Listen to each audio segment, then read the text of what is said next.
आपके यहाँ 21वीं हो रही है। 69th भी आपके साथ ही होगी। अरे आपके साथ ही होगी। नहीं मैं इसमें जो है अपना सहयोग नहीं दे पाऊंगा। मैं इसमें आपत्ति दर्ज करता हूँ। दिलीप घोष थोड़ा ऐसा आदमी है, इंटरव्यू लोगे सो जाता है वो आदमी। मेरे साथ ऐसा हुआ, मैंने इंटरव्यू लिया उनका, भाई बीच इंटरव्यू में वो आदमी सो गया। 2021 की मैं बात कर रहा हूँ। अब दोपहर में हो रहा था, हो सकता है थकान हो, क्योंकि पीक पे कैंपेनिंग था, तो हो सकता है। और बंगाल के लोग ना दोपहर में सोते ही हैं। तो कह रहे आप जनरलाइज कर रहे हो। नहीं मैं जनरलाइज नहीं कर रहा हूँ। और अभी तो मीम बन रहे थे ना कि एक ट्रेन जा रही थी, उसपे 250 बुलडोजर रखे हुए थे पूरी ट्रेन पे, तो कह रहे यूपी से सप्लाई जा रही है बंगाल के लिए। यार ये कहीं भी इलेक्शन जीतते हैं ना, वही ट्रेन चलती है, उसी को मिरर मार के इधर दौड़ा देते हैं, इधर दौड़ा देते हैं। वही यूपी जाती है, वही आसाम जाती है, वही महाराष्ट्र गई थी, वही अब बंगाल चली गई है। लेकिन इतना जरूर है, बुलडोजर की डिमांड है। किसी के हाथ में बुलडोजर आ गया, वो घुमा दिया भाई चारों तरफ। मुस्लिम क्षेत्र में जाकर के जितना भी इंक्रोचमेंट था, लोग अपने आप घुमा रहे हैं, बुलडोजर पे चढ़कर घूम रहे हैं, क्योंकि ये बुलडोजर ट्रीटमेंट अब चाहिए। आप ये सोचो ना कि उत्तर प्रदेश के अंदर इतना इंक्रोचमेंट नहीं हुआ होगा, जो बॉर्डर स्टेट है भाई वहां हुआ होगा। जब राम मंदिर की नींव रखी जा रही थी, राहुल गांधी ने काली शर्ट पहनी थी उस दिन, और विरोध जताया था संसद में, और वो उसने आज तक हमने काले कपड़ों में नहीं देखा। तो वो बंदा हमारे साथ था, उसके सेंटीमेंट हमारे सेंटीमेंट के साथ थे, इसलिए हम उसको वोट करते हैं। तो मुसलमान इतनी सी बात के ऊपर ही वोट करता है भाई। तो अब लोगों ने, मैं ये कह रहा हूँ कि आप चाहे कितने भी सत्ता में रहे हो, जब आप उल्टी सीधी बात करोगे तो एक दिन आप भी पेले जाओगे।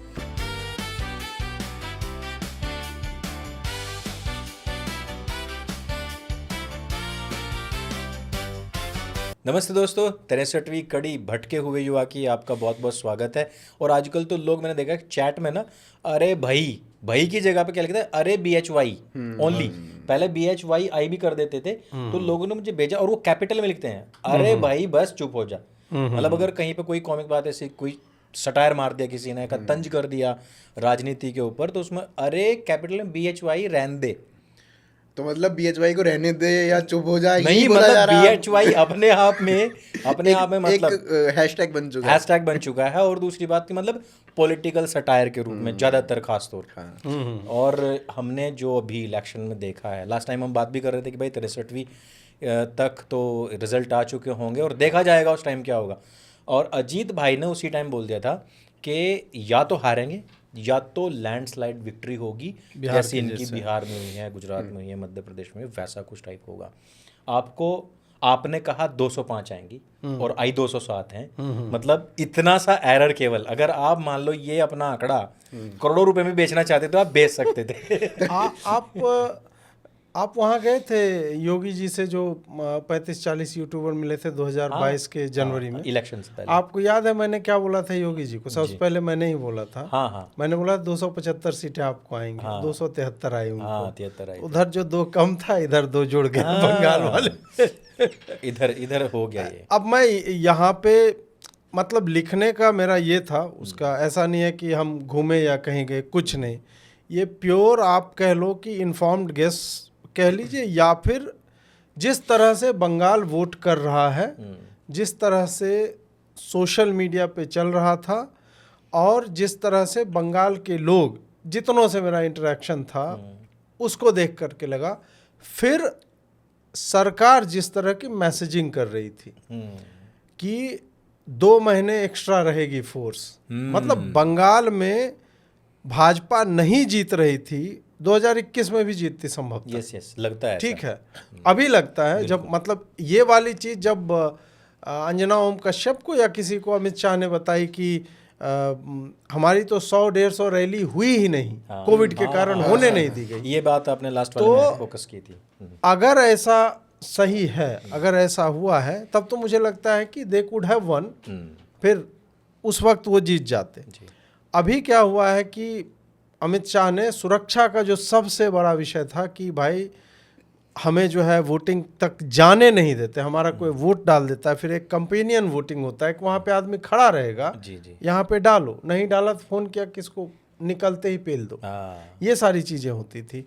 तो उन्होंने एक यह दी कि सुरक्षा की आप जो है बेखौफ होकर वोट करो। उसके बाद फिर सोशल मीडिया पे जो वो पांचों आईटीबीपी ये सब का जो आपने डीजीपी थे, सबकी मीटिंग पहले भी होती थी। हर स्टेट में होता है चुनाव से पहले ऐसा, मतलब डीजीपी लेवल की ना भी हो बट सीनियर अफसर जो है मिलते हैं, स्ट्रैटेजी तो बनता ही होगा ना। ऐसे थोड़ा है कि हाँ भाई आज आप 50 आधे इधर जाओ आधे उधर जाओ बाकी मेरे साथ, ऐसे तो होता नहीं है, स्ट्रैटेजी बनती है। उसका फोटो डालना सोशल मीडिया पे और उस फोटो पे बात करवाना।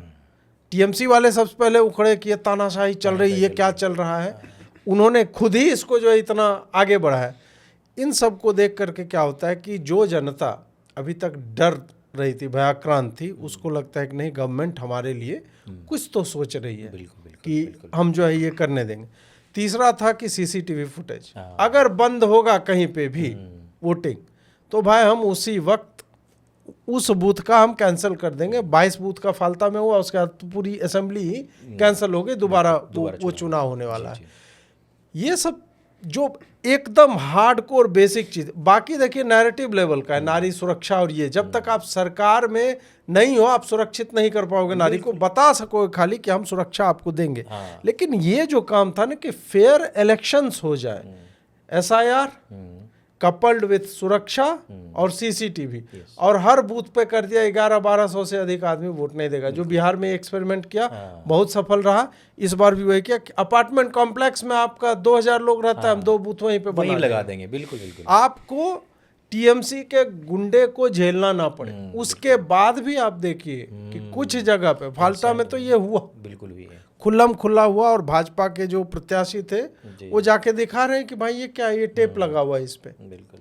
तो अब इसके बाद भी रिगिंग कर रहे थे क्योंकि पेरोल पर तो होंगे ही कुछ पुलिस वाले, और वो अपनी लॉयल्टी नहीं दिखाएंगे कैसे, वो तो अंतिम तक पुश करेंगे। हाँ, वो भी इन कारणों से मुझे जब मतलब पूरा ये 205 का आंकड़ा मैंने अप्रैल में देना चालू किया, और जो मेनली एग्जिट पोल के आने से एक दिन पहले बताया, और उससे पहले अपने लाइव में बोलता था कि बिहार की तरह स्वीप होगा अगर भाजपा जीतेगी तो।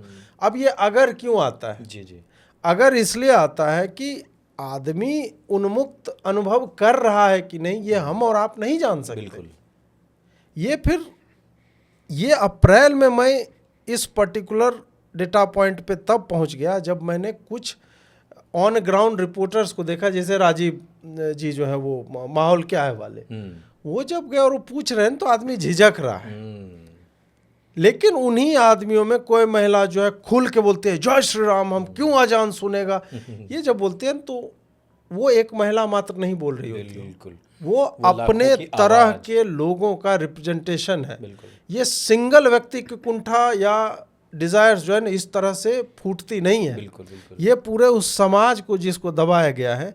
तब फिर मुझे लगा कि ये लार्ज स्केल पोलराइजेशन होगा टुवर्ड्स बीजेपी, और ये पोलराइजेशन धार्मिक या उस तरह से नहीं है, ये पोलराइजेशन है अपनी स्वतंत्रता के लिए कि हमको भाई इससे मुक्ति चाहिए। उसके लिए कम वाट में दिस इज डू और डाई सिचुएशन फॉर अस, और उसके लिए उन्होंने वोट दिया। इस कारण से मैं इस आंकड़े पे पहुंचा कि कुछ, और फिर आप पैटर्न देखोगे ना बंगाल का, बंगाल इसी तरह से वोट करता है, 185, 200, 226 ऐसा करके करता है।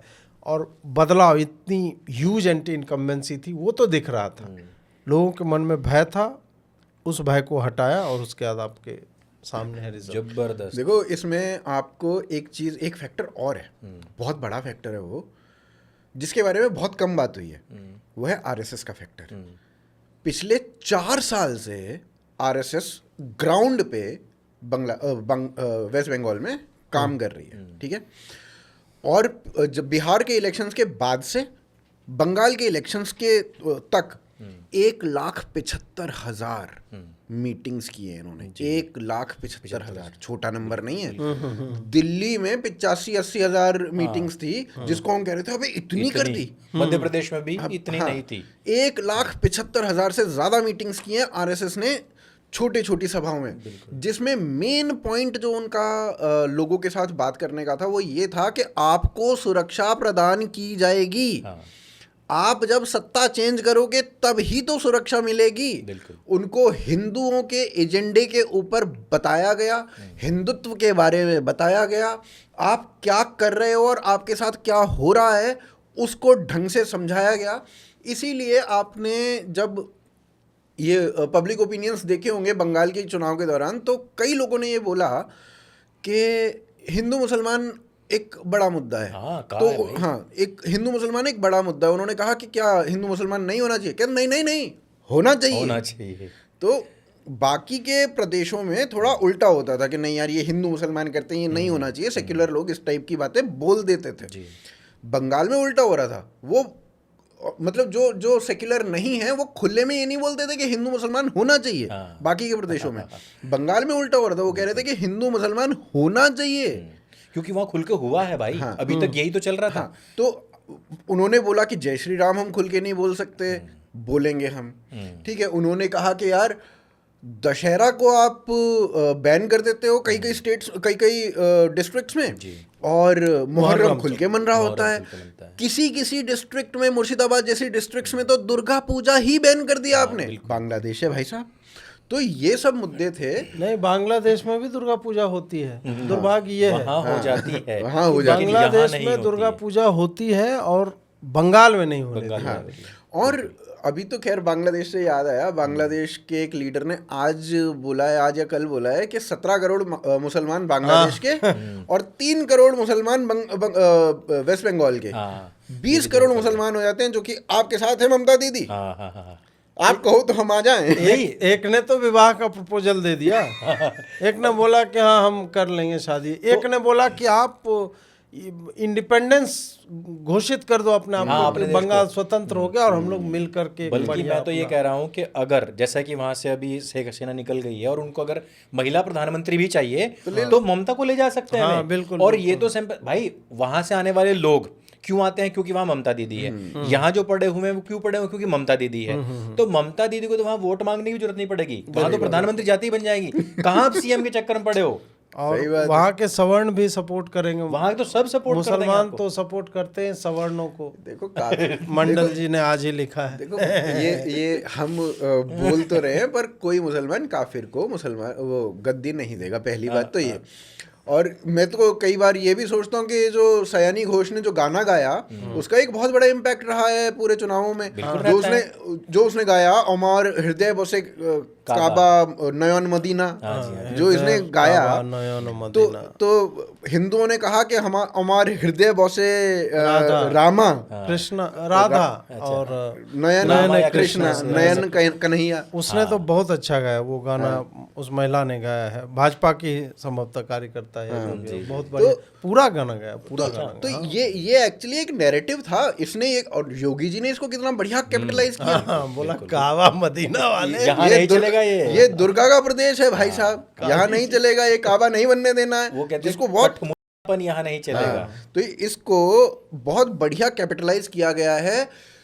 और जो सयानी घोष का 2015 वाला वो शिवलिंग वाला ट्वीट था, उसका भरपूर इस्तेमाल हुआ है इस पूरे के पूरे इलेक्शन में, जो कि इस गाने के साथ वो मैच करके सोशल मीडिया पे बहुत हमारा अपमान और उनका सम्मान चलता है। मुझे ऐसा लगता है कि ये हैट्रिक नहीं बनती अगर इन्होंने ये चीज पहले कर दी होती। और वो पता नहीं, मतलब ऐसा होता ना कि एक डरे कांपे से हाथों से कि मतलब हम ये उतरे जरूर वहां, लेकिन वो उस फुल फ्लैज में नहीं उतरे थे मोदी जी और वगैरह। जब इनकी 70-72 सीट आ गई वहां से इनको लगने लग गया कि भाई अब हमारा मतलब भूमि तो है पर हम उसको फसल ले नहीं पा रहे। 2019 में ही इनको पता चल गया था। 2019 लोकसभा के चुनावों में जितनी सीटें जीते थे उसके अनुसार इन्होंने अनुपात लगाया, तो आंकड़ा जो आया था वो 88 सीटों का आया था कि 88-90 सीटें हम अगर जो ये लोकसभा को कन्वर्ट करते हैं विधानसभा में, तो 90 सीटें हमारी आ सकती हैं। तो उसके मुकाबले ये 90 से 77 पे आए थे, जो कि कम था। इनको खुद को लग रहा था यार हमारी कम आई हैं सीटें, और उसका जो प्रीडोमिनेंट कारण था वो सुरक्षा ही था। अच्छा, पिछले 5 साल के अंदर पश्चिम बंगाल में जो असुरक्षा, महिलाओं को लेकर के जो दुष्कर्म वहाँ पर होना, हिंदुओं के ऊपर लगातार प्रतिबंध लगना, आरजी कर ने तो बहुत बड़ी एक भूमिका उसमें निभाई ही है। लेकिन एक महिला सीएम ने ये कह दिया कि आप शाम को बाहर मत निकलो। अगर यही चीज़ एक पुरुष सीएम कह देता तो इस पे आप बखेड़ा मचते हुए देखते। आपको याद होगा उत्तराखंड के एक सीएम हुआ करते थे तीरथ सिंह रावत। उन्होंने ये कह दिया था कि ये जो रिप्ड जीन्स है ये हमारा कल्चर नहीं है। इसी के नाम पे उनका इतना विरोध हुआ था। और उत्तराखंड जैसी भूमि पर जहाँ पर कि महिलाएं बहुत शालीनता के साथ रहती हैं, कपड़े भी बहुत अच्छे ही पहनती हैं, तो भी उनको इस्तीफा देना पड़ गया था और बहुत विरोध पूरे भारतवर्ष में हुआ था। पर इस पे देखो आप, ये किसी भी लिब्रांडो ने इसके ऊपर विरोध नहीं किया था, पर जनता उसे बहुत ज़्यादा किलसी हुई थी। इसको आप ऐसे मत देखो कि ये मतलब महिला पुरुष वाला एंगल है, ये बीजेपी कांग्रेस वाला इशू है, ये सेक्युलर नॉन सेक्युलर वाला इशू है। कि अगर सेक्युलर मुलायम ने बोला था कितना हंगामा हुआ था, कहाँ हंगामा हुआ था, है ना। हम और आप ही कहते रह गए, बस हम नहीं आप तो कहते रह गए, कोई बहुत बड़ी हेडलाइंस, और ऐसा नहीं हो गया कि इस्तीफा दे दिया, मुलायम कंटिन्यू करता रहा जो कुछ भी था। तो ये जो चीज़ है ना, ये सेक्युलर नॉन सेक्युलर वाली बात है, ये इसकी बात ही नहीं है कि पुरुष था या महिला थी। हाँ, मैं कहना चाहता हूँ 5 साल के अंदर जो सारी चीज़ें हुई है, अनरेस्ट इतना सारा हुआ है, इसका कितना योगदान है। मान लेते हैं हम भाई 70-80 आती पिछली बार में, मतलब पूरी तरीके से भाजपा नहीं भी जीत रही होती और इस बार जीती है। इस 5 साल का जो मेनली 5 साल का जो ब्रैकेट है, इसका कितना महत्वपूर्ण योगदान है बंगाल की जनता को ममता बनर्जी के खिलाफ पूरी तरीके से कर देने में। ऐसी क्रांति तो मैंने देखी नहीं भाई। सड़कों पर लोग, महिलाओं ने दुर्गा का जो नृत्य किया है उस स्वरूप में आकर के किया, उसी टाइम लगने लग गया था कि अब की बार तो बंगाल में बहुत बड़े कुछ क्रांति होने वाली है। मैंने ये तब भांपा था जब आरजी कौर के बाद एक आंदोलन हुआ था, याद है, और एक भगवा पहने दुबला पतला आदमी झंडा वाटर कैनन के सामने, वाटर कैनन के सामने झंडा लेकर के वो खड़ा, अकेला खड़ा है। संभवतः वो भाजपा के ही या संघ के कार्यकर्ता थे।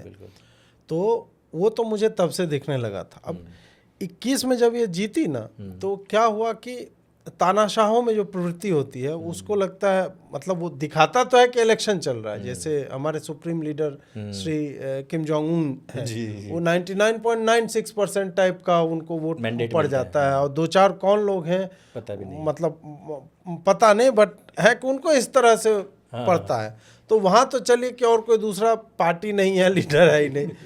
यहाँ पे क्या होता है, लोकतंत्र में जो तानाशाही प्रवृत्ति के लोग होते हैं उनको हर जीत के बाद, और जीत यदि वो मैनेज कर पा रहे हो, क्या हम अमित शाह का हेलीकॉप्टर नहीं उतरने देंगे, समझ सकते हो इसका कितना, मतलब उसको कितना आनंद आ रहा होगा ममता बनर्जी को कि अरे उतरने नहीं दिया उसका हेलीकॉप्टर, और रैली कैसे कर लेगा। फिर क्या होता है ना, फिर आप जब जीतते हो और आपको इतना ज़्यादा वोट आ जाता है जितना ममता को पिछली बार आया था, फिर वो खुमारी में आदमी जीने लगता है कि अब क्या, अब तो कुछ नहीं है। फिर जो छुटभइये नेता थे जो पॉकेटमारी करते थे, अगले टर्म तक वो दुपट्टा खींच रहे थे। तीसरे टर्म में क्या होने लगा कि तुम्हारे भाई को मार देंगे, 7 बजे तुम पार्टी ऑफिस में आ जाना, संदेश खाली में जो हुआ था। तो आरजी कर तो बाद में हुआ। आरजी कर तो आप कह लो कि चूंकि एक डॉक्टर थी और सारे डॉक्टर जो है वो बैठ गए वहाँ पे धरना प्रदर्शन करने के लिए, लेकिन संदेश खाली के विजुअल्स याद कीजिए, महिलाएं झाड़ू, गाछ का डाली टहनी तोड़ करके और ऐसे झुंड में उतर के बाहर आ गई थी, और उसको पहले बंगाली मीडिया ने कोई कवरेज नहीं दिया।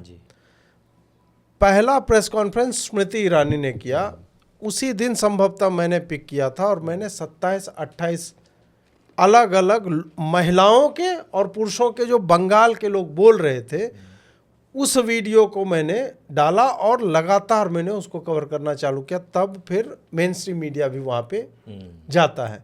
तो वो जब स्टोरी आने लगी ना नेशनल मतलब मीडिया में, हम लोग के थ्रू, हो सकता है आपने भी बनाया होगा, आपने भी बनाया होगा, है ना, हम सब ने बनाया इस पे।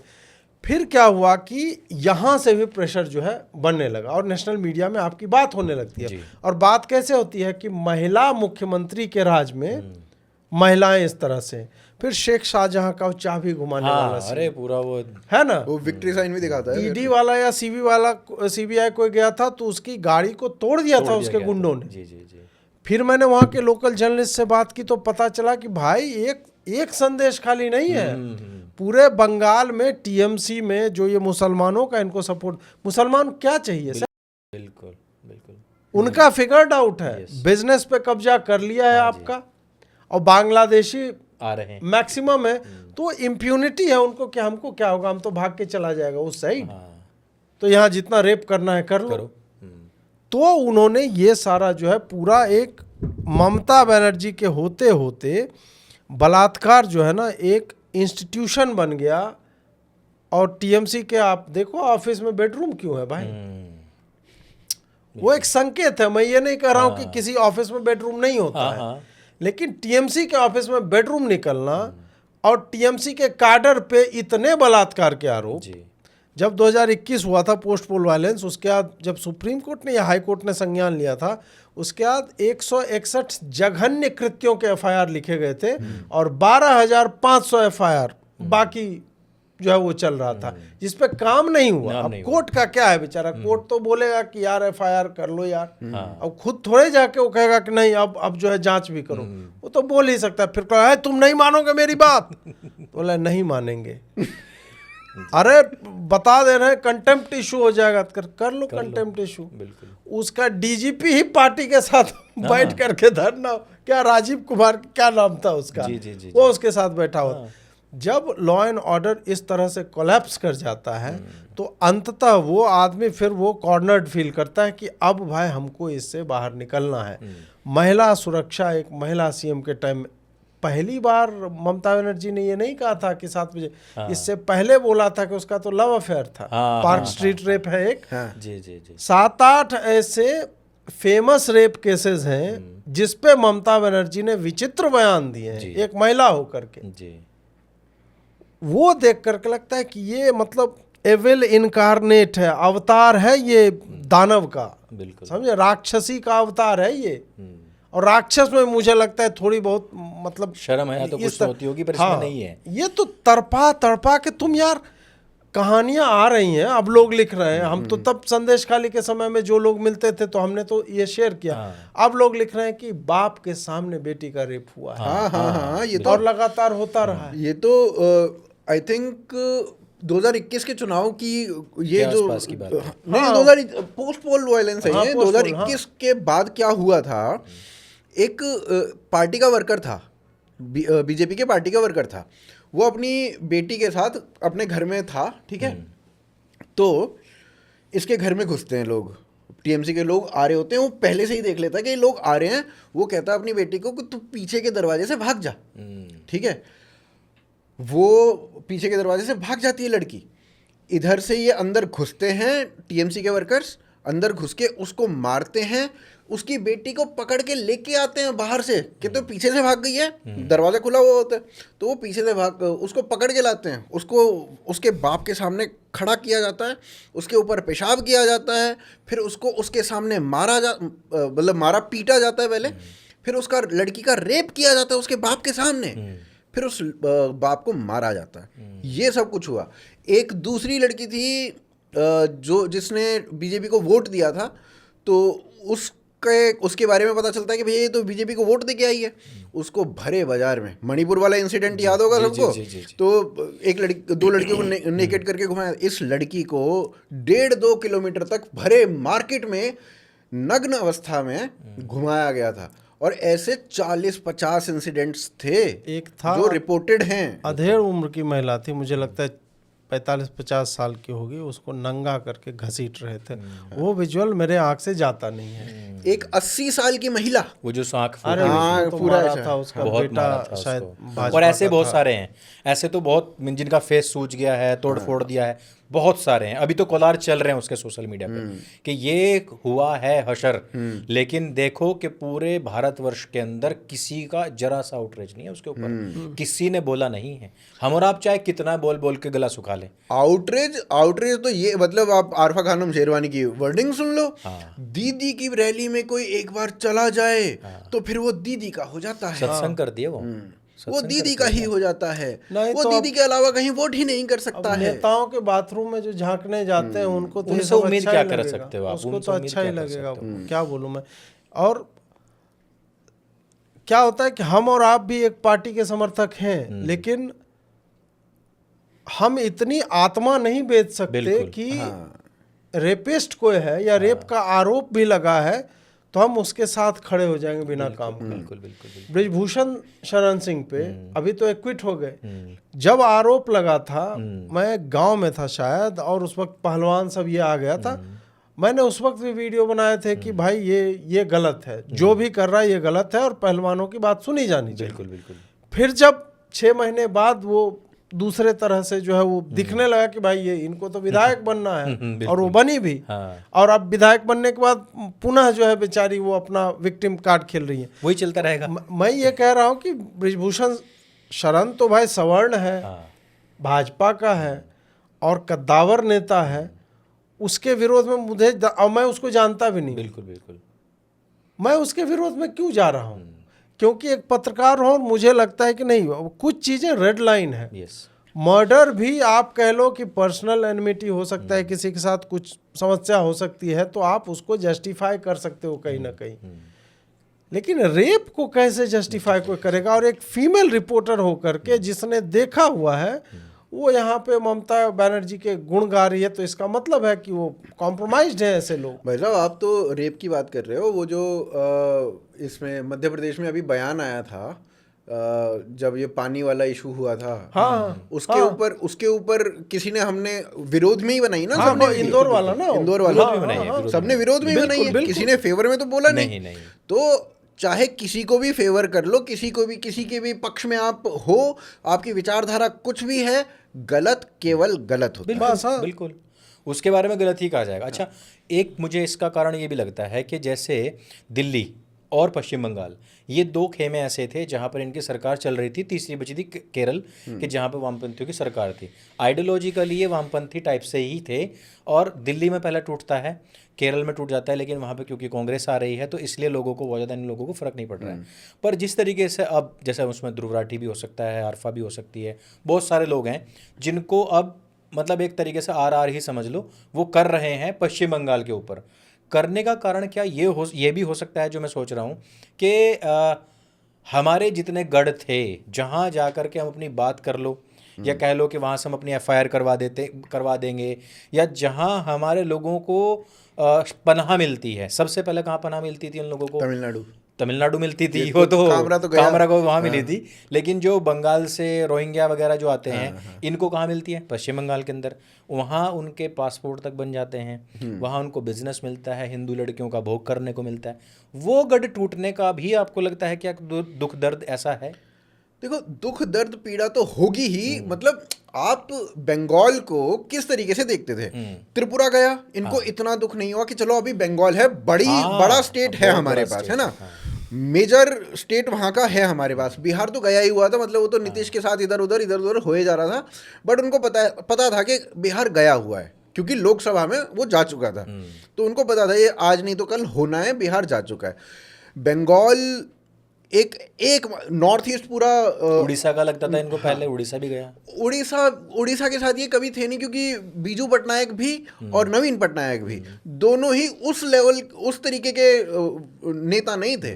वो एक अच्छा काम कर रहे थे ना, वो सेक्युलर थे, वो ट्रू मायने में कह सकते हो कि सेक्युलर थे, क्योंकि उनके लिए पक्षपात वो इस तरीके से करते नहीं थे। तो उस तरीके से आप इनको देखो, मतलब ये इनका फोर्ट्रेस नहीं था, जो गढ़ जिनको इंडिया अलायंस का पार्ट, हाँ, इंडिया अलायंस का पार्ट नहीं थे वो, है ना। फिर नॉर्थ ईस्ट पूरा का पूरा कैप्चर हो चुका था, अगर उस तरीके से देखें तो। आसाम, वहाँ पे तो मतलब जो चल रहा था और जिस तरीके की बयानबाजी है वहाँ से, तो वो तो इनके नाक में वैसे दम कर रखा था उसने। एकमात्र गढ़ था उस जगह पे, वो था बंगाल। इसी को लेकर बार बार कूदते थे कि ममता से टक्कर लेके देखो। अखिलेश यादव ने ममता को लेकर के कितने बार बयान दिए कि उससे टक्कर ले। 21 वाले इलेक्शन के बाद तो इनका अहंकार, मतलब केवल ममता का नहीं, हर एक का, चाहे वो आम आदमी पार्टी हो, चाहे कांग्रेस हो, चाहे ये अखिलेश यादव हो, कोई भी थे, सारे के सारे केवल ममता के ऊपर कूदते थे। हाँ, नहीं, ये और अभी अखिलेश आज कल पर गया है ममता से मिलने, और यू हैव नॉट लॉस्ट, आप हारे नहीं हो, और वो भी कह रही है yes I have not lost, मैं तो इस्तीफा ही नहीं दूंगी। इधर से मत दे, गवर्नर ने तुम्हारी सरकार बर्खास्त कर दी, बात खत्म हो गई, तुम मत दो इस्तीफा। कौन पूछ रहा तुम्हारे इस्तीफे को? गवर्नर ने बर्खास्त कर दिया, 9 तारीख को शपथ हो जाएगी, बात खत्म हो जाएगी। तुम हो कौन साला? तुम अपने भगवान को नहीं समझ रहे हो अपने से ऊपर? हो कौन तुम? तो ये अंतिम किला, अंतिम गढ़ टूटने साइड का अंतिम गढ़ टूटा है। अब साउथ रहता है अगर देखा जाए तो। साउथ है नहीं उस हिसाब से देखो ना। तेलंगाना में खांटी वामपंथी विचारधारा अगर कांग्रेस को भी ले लो तो वैसे है नहीं। टीआरएस आएगी जो अब क्या बीआरएस हो गई है, वो या हो सकता है अगले चुनाव में भाजपा आ जाए। भी आ सकती नहीं है। देखो, अगर आइडियोलॉजिकल पॉइंट से हम बात करें तो आइडियोलॉजी केवल दो ही हैं। कांग्रेस कोई आइडियोलॉजी नहीं है। एक वाम है आइडियोलॉजी और एक बीजेपी ये दक्षिणपंथी हो, ये दो आइडियोलॉजी हैं। Congress is not an ideology, वो जैसा स्वरूप होता है उसके हिसाब से अपने आप को ढालने की कोशिश करती है। तेलंगाना का सीएम भी संघी है वैसे तो देखा जाए तो। हाँ, तो मैं वही बता रहा हूँ आपको, ये कोई कांग्रेस विचारधारा नहीं है। तेलंगाना तो वैसा ही लुल्ल टाइप का ही मतलब जो गवर्नेंस मतलब देने वाले लुल्ल ही हैं। कोई दूसरा फिर आ जाएगा, बढ़िया आ जाएगा, हो सकता है भाजपा आ जाए या बीआरएस रिटर्न हो जाए, हु नोज। कर्नाटक बदलता रहता है, ऑल्टरनेट करता है। इस बार भाजपा आ जाएगी। कांग्रेस, हाँ, कांग्रेस का रिकॉर्ड है कि अभी पिछले 15-20 वर्षों में मुझे लगता है केवल असम एक बार होल्ड किया इन्होंने, बाकी ये होल्ड नहीं कर पाते। होल्ड करने कैपेसिटी है, कैपेसिटी नहीं है। तो वो जो है, और अभी तो बहुत टाइम से खड़ा ही नहीं हो पा रहा है गौरव गोगोई, तो वो भी बात है। फिर आप बसता एक तमिलनाडु, वो चला गया, अब टीवी के माथे पे गणेश जी भी लेके वो घूम रहा है आदमी। उसके पिताजी मुरुगन के भक्त हैं, Chandrashekhar. Problem with Vijay is ये शुरू में पेरियार नहीं कर रहा था। इवेंचुअली इसने पेरियार करना शुरू कर दिया। तमिलनाडु में आप राजनीति करोगे, बिना पेरियार के कर नहीं सकते। वो भाजपा भी पेरियार करेगी और अभी तो नहीं, अगले चुनाव से पहले हो सकता है भारत रत्न भी देगी उसको। 2029 के जनवरी में हो सकता है भारत रत्न उसको मिल जाए, 125 या जो भी उसका कुछ एनिवर्सरी मरने या जीने का कुछ होने वाला है 2029 में, वो होता हुआ दिखता है। फिर क्या है कि मतलब साउथ क्या है ना, साउथ में भाजपा अब इनरोड्स ऑलरेडी 2-3 जगह पे बना चुकी है। तो इस कारण अब वो वामपंथ का टिपिकल, वही केरल एक बचा था, चलो कांग्रेस है वामपंथी ही आप कहोगे, नहीं वहां पे तो मुस्लिम लीग के साथ मिलकर बना रहे हैं। हाँ, वो तो उससे भी ज्यादा खतरनाक है। कलकत्ता जो था ना, वो खाली एक गवर्नमेंट लेवल पे नहीं था, जादवपुर यूनिवर्सिटी भी है वहां पे, जो आप स्टूडेंट के नाम पे खेल सकते हो ना। पॉलिटिकल मैसेजिंग एक अलग होता है, बयानबाजी है सब। विद्यार्थी जो हरा नीला और लौंडा जो है लौंडिया का साड़ी पहन के और लिपस्टिक झुमका लगा करके नाच रहा है, वो एक अलग मैसेजिंग, विद्रूपता जो है ना, वो एक अलग तरह से आती है। बच्चों ने ये कह दिया, रिजेक्ट कर दिया, जैसे जेएनयू का यूज जो है अभी भी होता है, अभी भी हो रहा है। तो वो सारा कुछ होने के कारण बंगाल इनका एक लास्ट बैस्टियन आप कह सकते हो कि था, अब नहीं रहा, और अब ये और भी बर्बाद होगा। मतलब वहां से बिल्कुल ही खदेड़े जाएंगे, गिवन द फैक्ट कि शुभेंदु अधिकारी सीएम बने। जी। बाकी कोई बनेगा तो मुझे थोड़ा सा डाउट है, बट क्योंकि बाकी कोई बनेगा वो सेंटर के रहमो करम पे ही बनेगा, शुभेंदु अपने मेरिट पे बनेगा। हालांकि सबको ने, अब जैसे अग्निमित्रा पॉल है, वो भी 5 वर्षों से अपनी कैपेसिटी में जितना उसको भी पंगे लेना था, वो भी फायर ब्रांड है, वो भी बहुत बढ़िया है। हाँ, घोष भी है। दिलीप घोष थोड़ा ऐसा आदमी है, इंटरव्यू लोगे सो जाता है वो आदमी। मेरे साथ ऐसा हुआ, मैंने इंटरव्यू लिया उनका, भाई बीच इंटरव्यू में वो आदमी सो गया। 2021 की मैं बात कर रहा हूँ। अब दोपहर में हो रहा था, हो सकता है थकान हो, क्योंकि पीक पे कैंपेनिंग था, तो हो सकता है। और बंगाल के लोग ना दोपहर में सोते ही हैं। तो कह रहा आप जनरलाइज कर रहे हो। नहीं, मैं जनरलाइज नहीं कर रहा हूँ।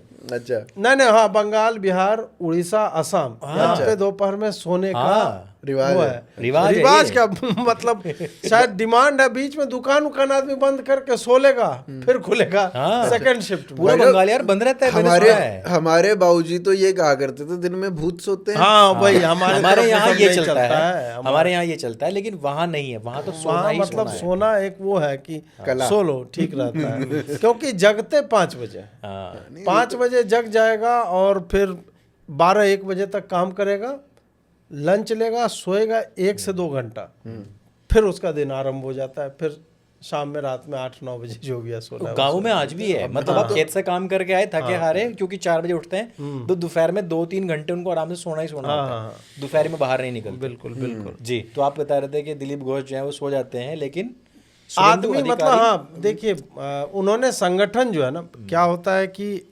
एक आदमी होगा जो संगठन का काम करता है, वो बैकग्राउंड में ही चलता रहता है, वो मंडल स्तर पे और टोले के स्तर पे, मोहल्ले के स्तर पे, गांव के स्तर पे उसको मजबूत कर रहा है, लोगों को जोड़ रहा है। ऐसा काम करने वाला इम्पोर्टेंट है, लेकिन उस काम का हम साला झाल बजाएंगे अगर जीत ही नहीं रहे हो, जीत नहीं पा रहे हो, तुमको जीता कौन रहा है? ये तो कि नहीं यार मतलब फलाना प्लेयर ना पूरा इनिंग जो है रोक रोक के मतलब बढ़िया रोकता है यार, बॉल को खराब कर देता।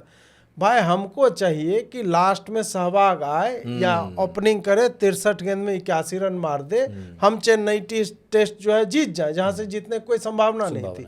तो हमें मैच विनर्स भी चाहिए होता है। आप हमेशा ऐसा देखोगे कि ये प्लेयर बहुत बढ़िया है 7 नंबर पे, वो उसका कंट्रीब्यूशन है, वो कंसिस्टेंट भी है, लेकिन आपको ऐसा प्लेयर चाहिए जो 30% मैच ही आपको जिता दे रहे केवल अपने बल पे। जी जी जी। उस तरह के लोग शुभेंदु अधिकारी होते हैं, हिमांता विश्वा शर्मा होता है, या अन्य वैसे जो भी फडणवीस हो गए, योगी जी हो गए, ऐसे लोग हो गए। इन लोगों को आप यदि हटा करके किसी और को लाओगे तो फिर लोगों का विश्वास दूसरे स्टेट के इलेक्शन में आपसे अभी दिख है जाएगा। क्या मतलब मुझे क्या इसमें मेरे को तो यहाँ पे देखो दूसरे का भी नाम आ रहा है क्या किसी का? नाम तो कई आ रहे हैं, पर मेरे को लगता नहीं है कि शुभेंदु अधिकारी के विरुद्ध जाएंगे, क्योंकि वो बंगाल रिजेक्ट कर देगा, उनको बंगाल फिर रिजेक्ट वो कर देगा। सही 5 बात साल है। बाद फिर दोबारा चुनेंगे नहीं, और शुभेंदु अधिकारी खुद क्या ये सहेंगे? हाँ बिल्कुल यार जो आदमी टीएमसी को तोड़ सकता है, हाँ सही बात, और घुस के 2 बार सिटिंग चीफ मिनिस्टर को हरा सकता है बिल्कुल। 15-15 हजार वोट का मार्जिन कम नहीं है। किसी घर में घुस के 2000 से हराना हाँ वो एक अलग, 15,000 वोट के मार्जिन से मतलब आप सोचो। बिल्कुल। वो भी ये ममता बनर्जी जब 5,000 से लीड कर रही थी ना स्टार्ट में, हाँ, तो वो बोला कि अभी मुसलमानों का खुला है नहीं, अभी हमारा वाला भी खुलेगा। वो 5,000 से लीड कर रही थी, करीब 3-3:30 बज रहे थे, और ममता बनर्जी पहुंच चुकी थी अपने बूथ पे, काउंटिंग सेंटर पे, ठीक है। और वहां पे अपनी आंखों के सामने सब कुछ देखा उसने, अपने आप को हारते हुए। तो भाई साहब वो शुभेंदु, और वो बिल्कुल सही था, उसने सुबह 9:30 बजे बताया था शुभेंदु अधिकारी ने कि इतने बजे तक ऐसा ऐसा होगा। ये सारी चीज़ें उसने बता दी थी कि पहले इस टाइम तक मुसलमानों के आएंगे, उसके बाद हिंदुओं के आएंगे। और आरफा ने ट्वीट भी किया था इसको कि देखो पोलराइजेशन पूरी हो चुकी है। भाई साहब पोलराइजेशन 1947 में पूरी हो चुकी थी, आप अब बकवास कर रही हो। बिल्कुल बिल्कुल बिल्कुल। यहाँ अच्छा एक चीज़ मैं थोड़ा सा दर्शकों को बताना चाहूँगा आप लोगों के माध्यम से कि ये जो चुनाव लड़ रही थी ममता बनर्जी और शुभेंदु अधिकारी, पिछली बार भी ये 2 सीटों से आई थिंक लड़ी थी, एक सीट पे जाकर उसके सुवंदी ने उसको हरा दिया था। इस बार ये दोनों सीट से लड़ी थी, ये भी भवानीपुर से एक ही सीट से लड़ी है। पिछले बार भी एक ही सीट से लड़ी थी, नहीं 2 से लड़ी थी, नहीं हारी, उसके बाद किसी को बिठा के री इलेक्शन किया है वो। अच्छा भवानीपुर का वो मुझे जहाँ तक ध्यान है, अच्छा उसको लगा नहीं था कि वो हार जाएगी, तो वो तो हरा दिया उसको, तो फिर उसने किसी को बिठा करके और फिर मतलब ऐसा ही कुछ है। भवानीपुर से तो वो हारी थी, इतना कंफर्म है, और दूसरी सीट से किसी से जीती थी, ये भी कंफर्म है। अब वो री इलेक्शन था, बायपोल था, क्या था वो नहीं। अब की बार फिर से ये भवानीपुर आती है और फिर से ये हार जाती है। और शुभेंदु आई थिंक इस बार 2 जगह से लड़े थे, है ना, कि भवानीपुर में इसको भी हरा दिया, और आई थिंक दोनों जगह से शुभेंदु दोनों जगह जीते हैं, और ममता अपने एक ही जगह से थी भवानीपुर से, वहीं से वो हार गई है। क्या जबरदस्त इलेक्शन इस बार का रहा है। हाँ, और इससे पहले भी मैं नाम शायद भूल रहा हूँ, आई थिंक ये तेलंगाना की कहानी है, जहाँ पर स्टैंडिंग सीएम को भारतीय जनता पार्टी के नहीं, दिल्ली का मैं बाद में बताऊँगा, साउथ की मैं बात बता रहा हूँ। साउथ के एक लीडर थे बालकृष्ण या ऐसा ही कुछ नाम था, उन्होंने जो स्टैंडिंग सीएम को हराया था।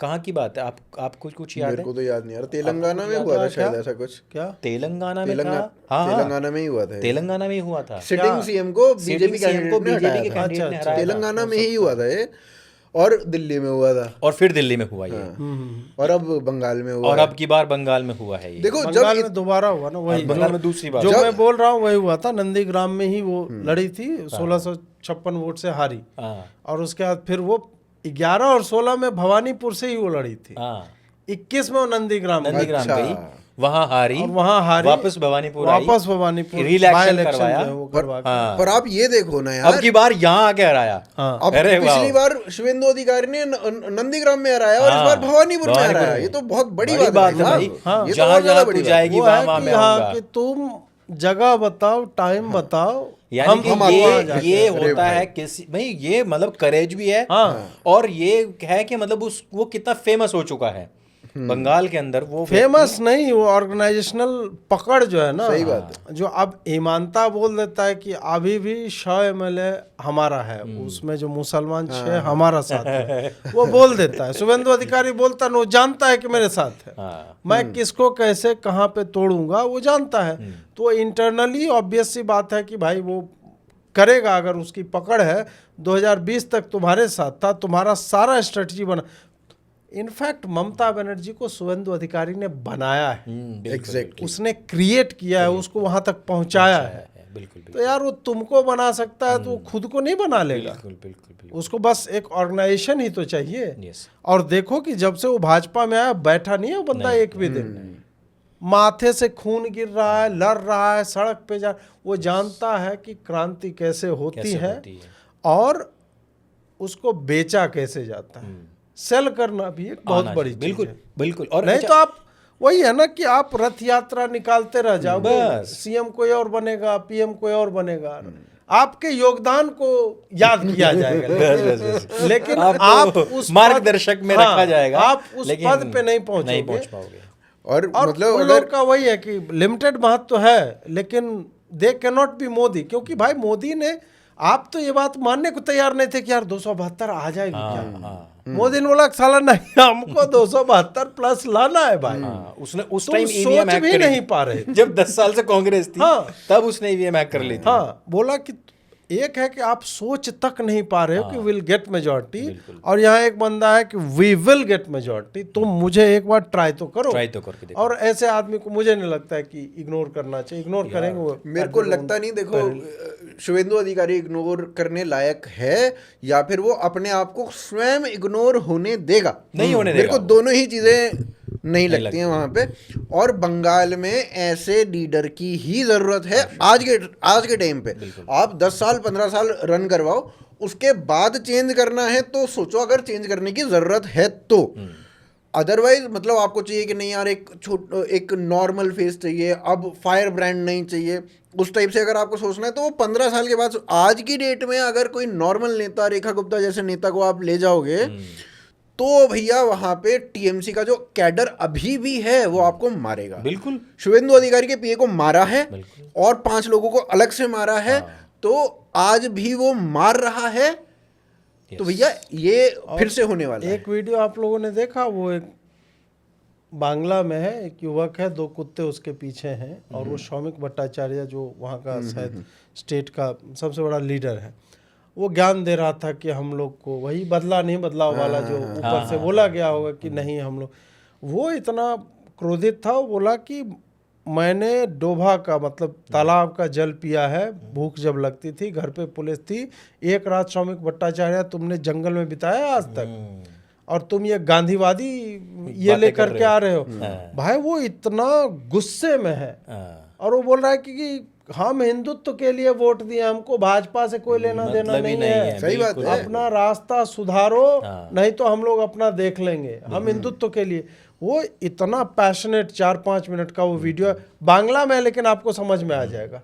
उसका भाव इतना प्रबल है ना, ऐसे में आपको मौका वहां पे नहीं चाहिए। नहीं बिल्कुल बिल्कुल सही बात है। आपको यदि उन्होंने अपना आदमी चुना है, हाँ उनके लिए लड़ने वाला आदमी चुना है, तो बस दे दो उसको दो, और वो क्लेंजिंग करे, उसको फ्री हैंड भी मिलना चाहिए। मैं इसी पे अगला सवाल आएगा मेरा, लेकिन मैं पूछना चाहूंगा कि हर जगह जहां भी माइक के सामने खड़े होते हैं शुभेंदु, कहते हैं सनातन की लड़ाई है, सनातन को हमें बचाना है, सनातन के लिए वोट करना है, या फिर बाद में कहा सनातन के लिए लोगों ने वोट किया है। ये क्या मैसेजिंग है? मतलब बंगाल के अंदर अभी तक हमने ये चीज़ें नहीं देख रहे थे, और हम भी बैठ करके बार बात करते थे। 21 में हमने बात करी कि यार क्या है ये, फिर से उठा करके ममता को बिठा दिया, क्या तुम लोग जो मुगल आए तुम पे राज करते हैं, तुमसे भारत का पूरा रास्ता खुल जाता है, अंग्रेज आते हैं तुमसे रास्ता खुल जाता है, साले वामपंथी आते हैं तब बंगाल से रास्ता खुलता है, अब ये आ गई है, इसने रास्ता खोल दिया पूरे हिंदुस्तान का, तो भाई अब कहीं तो रोको। लेकिन अब की बार आकर के जबरदस्त, जो इसके पीछे मुझे लगता है कि शुभेंदु का ये जो सनातन और हिंदू वाली जो बैटिंग है, इसने बड़ा काम किया है। देखो ये तो पूरा आरएसएस और ये बीजेपी और यही नैरेटिव 2021 के बाद से चलता आ रहा है, और बहुत सारी जगहों पे तो 2017-18 में, ये पुरुलिया जैसी जगहों पे तो आपको 2017-18 में भी देखने को मिल रहा था ये सब चीज़ें हो रही हैं कि भाई पुरुलिया अब थोड़ा पोलराइज हो चुका है, हिंदुत्व की रैलीज निकल जा रही हैं वहाँ पे। तो ये 2016-17 से इस वाली बेल्ट की तरफ अगर आप देखोगे तो वहाँ पे आपको देखने को मिल रहा था। लेकिन जब आप इसकी बात करते हो, 2021 के बाद की बात करते हो, तो ये पैन बंगाल फिनोमिनन होता जा रहा है। वो 2016-17 से इन्होंने करना शुरू कर दिया था वहाँ पे काम। आरएसएस ने 2021 के बाद से बहुत भयंकर काम किया है यहाँ पे। और जो छोटी छोटी मीटिंग्स होती हैं ना, मतलब 10-20 लोगों को बिठा लिया सामने और उनको ढंग से समझाया, 2 घंटे समझाया, 3 घंटे समझाया, जब तक वो नहीं समझे तब तक समझाया, चीज़ें दिखा के समझाया, पूरा टाइम दे के समझाया, वो वाला काम आरएसएस ने किया है, जो कि ग्राउंड बनाता है। इन्होंने ग्राउंड बनाया है। फिर शुभेंदु अधिकारी ने अपने काडर को लेके उनको ये भरोसा दिलवाया है कि भैया देखो तुम्हारा बदला कौन लेगा, हम ही लेंगे। वो सारी चीज़ें हुई हैं यहाँ पे। तो मेरे को लगता है कि एक बहुत तगड़ी स्ट्रैटेजी जो कि पूरे के पूरे संघ ने, भाजपा ने और बंगाल की टीम ने मिल के एक बनाई है, जिससे ये रिजल्ट आया है। अजीत भाई क्या प्रश्न था आपका? कि सनातन को लेकर के जो नैरेटिव बना पूरा। एक वीडियो मैंने देखा था शुभेंदु का, बोला कि आप लोग जो ये सबका साथ सबका विकास ये हम नहीं मानता है, जो हमारा साथ हम उसका साथ, सीधा। ये मैसेजिंग जब तक, हिमांता की भी यही मैसेजिंग थी कि हमको मुल्लों का वोट नहीं चाहिए, नहीं चाहिए, नहीं चाहिए, बात खत्म है, बात खत्म भाई। हम मान के चल रहे हैं कि वी डोंट नीड यू, क्योंकि हम जानते हैं कि तुम साले हमको वोट नहीं दोगे। वो अभी एक इंटरव्यू में थे हेमंत बिस्वा शर्मा, तो उनसे पूछा गया कि प्रधानमंत्री तो हिंदू मुसलमान नहीं करते हैं, कहता हम करता है, हम करता है भाई। तो अब क्या है कि एक चीफ मिनिस्टर के पास इतनी फ्रीडम होती है कि वो ये सब कर सके, ये सब बोल सके। राष्ट्र के लिए क्या हो जाता है, प्रधानमंत्री ये नहीं कर सकता है, क्योंकि इंटरनेशनल रिलेशंस, फलाना डिमका, ये कतार से तेल भी लेना है, ईरान से गैस चाहिए, वो भी करना पड़ता है, तो वो अंडरस्टैंडेबल है। शुभेंदु अधिकारी ने जो एक तो ममता के खिलाफ हेट केवल उसके मिस गवर्नेंस से नहीं था, हाँ जी, मुसलमानों के कारण, कि मुसलमानों को फ्री हैंड जो दे रखा है और वो जो कर रहे थे, उसके बाद हिंदुओं को दबाने से भी था। दुर्गा पूजा के पंडाल में जाके मदन मित्रा वही काबा मदीना वाला गीत गा रहा है, उसको लग रहा आहा बड़ा सेकुलर काम हमने कर दिया है, वो कर रहा है। तो लोग देख रहे हैं ना ये, बिल्कुल। और बंगाल की धरती या रामकृष्ण परमहंस, ठीक है, अब विवेकानंद, मतलब हिंदुओं के जो स्टालवर्ट्स रहे हैं हमारे आपके मतलब जीवन में, जिसका सबसे अधिक प्रभाव रहा है, जिसको 2 जनरेशन पहले के लोगों ने जीवित देखा है, बिल्कुल, चैतन्य महाप्रभु टाइप के, और आप औरबिंदो, पूरा मतलब ये सारे महापुरुष उस धरती से निकले हैं। वो एक आध्यात्मिक उसका एक स्तंभ हो गया। लिटरेचर ले लो तो बांग्ला, फिल्म मेकिंग ले लो, संगीत ले लो, पेंटिंग ले लो, काला जादू ले लो। अरे ये ना काला जादू बहुत गलत है। ये एक चीज ना मेरे को क्लियर करनी है ये बंगाल के विषय में। ये एक्चुअली ना तंत्र साधना का केंद्र है, उसको काला जादू बोलते हैं। नहीं, ये अगर काला जादू के बारे में ही आपको बात करनी है ना, तो ये एक्चुअली क्या है कि ये केरला के लोगों ने बंगाल के बारे में फैलाई है। अच्छा, ये 100% लिटरेसी साथ। हाँ, ये एक्चुअली केरला के लोगों ने, वहाँ पे क्या है ना, वहाँ पे 100% वो केवल एजुकेशन की और उसकी बात नहीं है, वो अफवाह फैलाने में भी ऐसे ही है। केरला में अगर कोई मजदूर दिखता है ना तो उसको बंगाली बोला जाता है। अच्छा ये है, केरला में अगर कोई मजदूर होता है तो उसको बंगाली बोला जाता है, जबकि बंगालियों ने उनके साथ क्या कर दिया? जबकि बंगाल और केरला दोनों, मतलब बंगाली तो ये कहते हैं कि फिश करी हम भी फिश खाते हैं, आप भी फिश खाते हो, हम भी राइस खाते हैं, आप भी राइस खाते हो, हमारा तो वो कल्चरल एक, हमें अपने में मत जोड़िए, कल्चरल केरल एकजुटता वाला है, ऐसे वहाँ पे मजदूरों को बंगाली बोला जाता है। और केरला में एक पुलिस का सेल बनाया गया था, गवर्नमेंट ने ऑर्डर दिया कि आप पुलिस का एक सेल बनाओ जो इस काला जादू को रोके। अच्छा, अगर भारत में कहीं पे काला जादू का सबसे ज्यादा प्रीडोमिनेंस है तो केरला है, बंगाल नहीं है। अच्छा, बंगाल को बदनाम किया गया है केवल।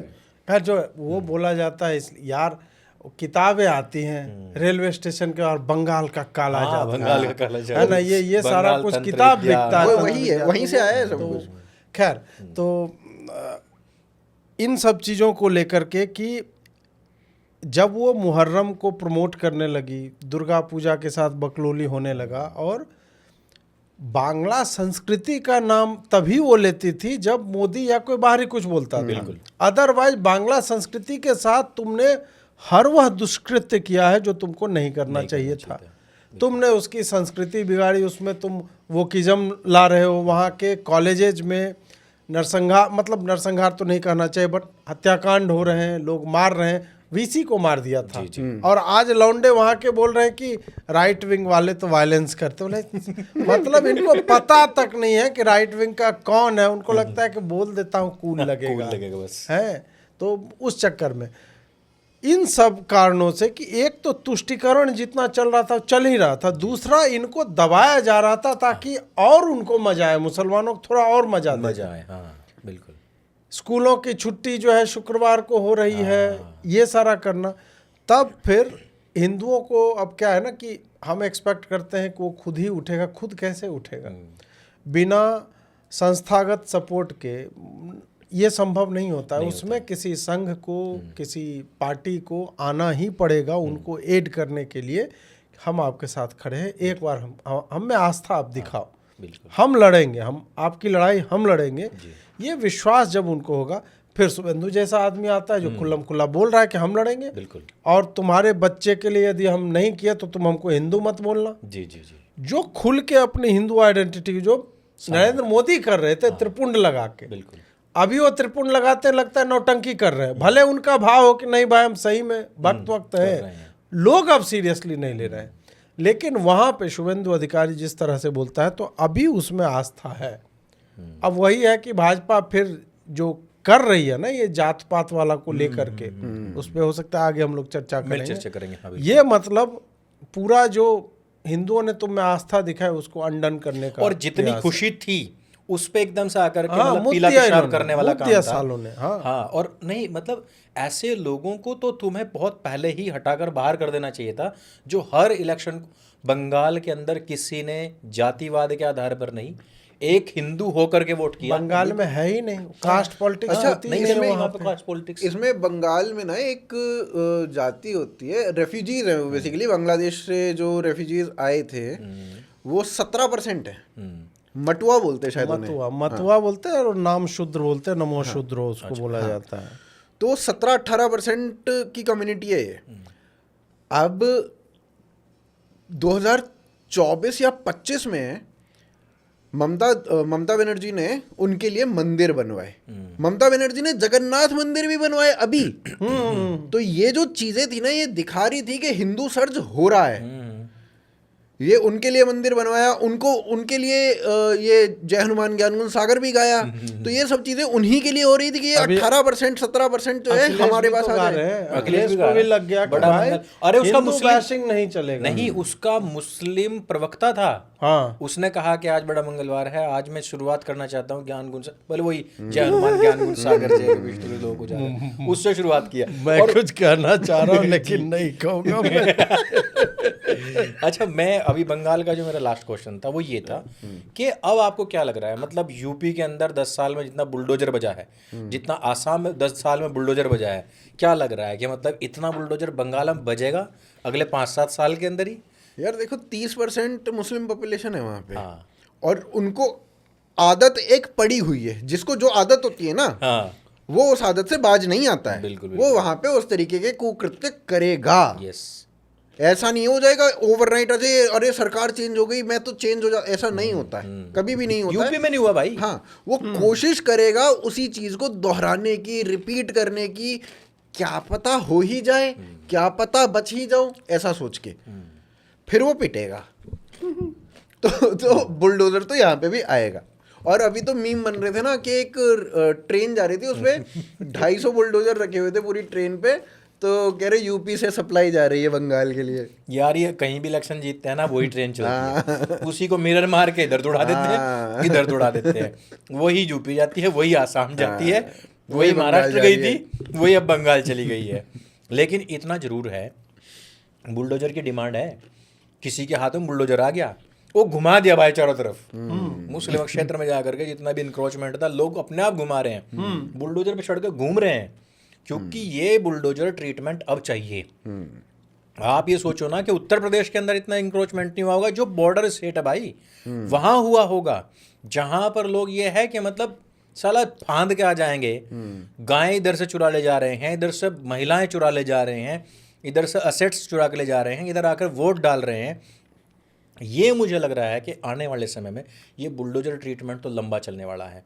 और आसाम का जो इलेक्शन है भाई, आप लोगों ने सोचा था कि मतलब 3rd टाइम में इतना बड़ा मैंडेट, भाई वो उन्होंने जंप मारा है इस नहीं नहीं, मैं स्पष्ट था इसको लेकर। अच्छा, तो 100% उसका कारण है, उसका कारण यह है कि एक तो हिमांता ने पिछले 5 साल में जो काम किया है ना, और असम हमेशा न्यूज में रहा है। हाँ, हाँ। 20,000 बीघा छुड़ा लिया, हाँ, चंडीगढ़ 80,000 छुड़ा लिया, चंडीगढ़ जितना क्षेत्र था भाई, इतने मदरसे बंद कर दिए, इतने मदरसों को स्कूल में कन्वर्ट कर दिया। तो ये सारी न्यूज असम, कभी भी आपने इससे पहले, हेमंत से पहले कभी भी न्यूज में देखा है आपने? सोनमने के टाइम में भी देखा। असम का जो भाजपा था उसका सोशल मीडिया गेम बहुत तगड़ा था। उसने केरल कांग्रेस को टक्कर दे रखी थी, मजे लेने में बहुत आगे था। तो उनका सीएम मजे ले रहा भाई साहब, तो वही सोशल मीडिया क्यों नहीं लेगा? तो सोशल मीडिया पे जो पोजीशनिंग हुई ना कि पॉजिटिवली आप कैसे अपने सक्सेस स्टोरीज को दिखाते हो, छोटा सा क्षेत्र है लेकिन बार बार जहां पे ही हो रहा है कि ये गांजा उगा रहे थे, मारो इनको, ये, और हिमांता का आके हिंदी में बोलना, वो बहुत मायने रखता है। और इधर तो बड़ी मतलब प्यारी लगती है, हम तो जब हाँ सुनते वही हमें तो बड़ा अच्छा लगता है। अरे अभी एक देख रहे थे कि महिलाओं से हाथवा, एक महिला पकड़ के, नहीं पुच्ची जो है वो गाल पे, तो चलो वो तो प्रेमवश। अच्छा, वो उधर चल सकता है भाई, इधर नहीं चलेगा ये। इधर ठीक है, बहुत लोग मतलब वो होता है स्नेहवश भी। और नहीं, हमें वो देखकर अच्छा लग रहा है। हाँ, कल्चरल डिफरेंसेस हैं पूरे भारतवर्ष में, अलग अलग हैं, और उसको भाई माना जाता है, इसीलिए उसको मामा बोलते हैं सब। इसमें आप एक चीज देखना, ये 2012 मेरे ख्याल 2012 में इलेक्शन हुआ था या 13 में इलेक्शन हुआ था गुजरात का, ठीक है? 13 में हुआ होगा। हाँ। 2013 में इलेक्शन जब हुआ था, जो आदमी गढ़वी गुजरात की बात करता था, जो आदमी केवल और केवल गुजराती में भाषण दिया करता था, वो आदमी 2013 के चुनाव जीतने के बाद अपना जो भाषण होता है, जो अपने कैडर को संबोधन होता है, वो हिंदी में देता देने लग जाता है। उसका अर्थ है कि अब मुझे दिल्ली में जाना है। और मामा को ये बात, मतलब हेमंत बिस्वा शर्मा को ये बात पहले दिन से पता है, वो हिंदी में बोलता है, इसलिए ताकि मैं जो हूं, जो भी बोलूं, वो ऐसे मुद्दे, जैसे जो मुसलमानों के मुद्दे हो गए, मदरसों के मुद्दे हो गए, इतने बीघा जमीन छुड़वाने के मुद्दे हो गए, वो सारे भाषण उसने हिंदी में दिए हैं ताकि मैं दिल्ली पहुंचूं। तो एक, और ये चीज बहुत इंपॉर्टेंट है कि आपको इसी को तो बोलते हैं सेलिंग। हाँ। यही सेलिंग है। और आपका विजन क्लियर होना चाहिए कि भाई बस यहीं तक नहीं है। और ये ऐसा नहीं है, अभी जब ये आए थे और पहला ही इनका टाइम तो वो था, मतलब मैं सोनोवाल के टाइम में आए थे, सोनोवाल के जब बाद आए ना ये, तो जब इनका आई थिंक ये अब दूसरी बार आ रहे हैं ना, अब सेकंड टाइम में आएंगे। काम इन्होंने 2 टर्म किया। हाँ, 2 टर्म। पहले टर्म काम किया सोनोवाल जो है वो उसके नेतृत्व में, वो बने सीएम, वो सीएम थे, उसके बाद फिर इनको बनाया पर गया। सोनोवाल जो थे उनके टाइम पे इनको 3 मिनिस्ट्री दे रखी थी इंपॉर्टेंट। एक मेरे ख्याल एजुकेशन थी, एक 3 मिनिस्ट्री थी इंपॉर्टेंट मिनिस्ट्रीज थी तीनों जरूरी की से इनके पास थे।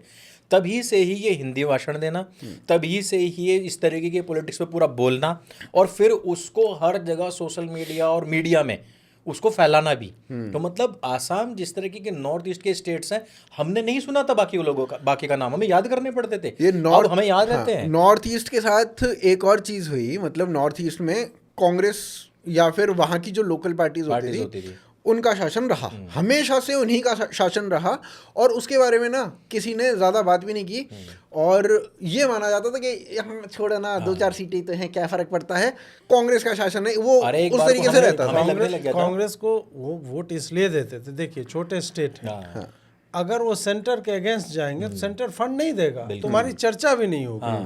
तो इस कारण से कि भाई जो डबल इंजन वाली बात है ना, तो नॉर्थ ईस्ट वाले वो अलाइंड रहते थे।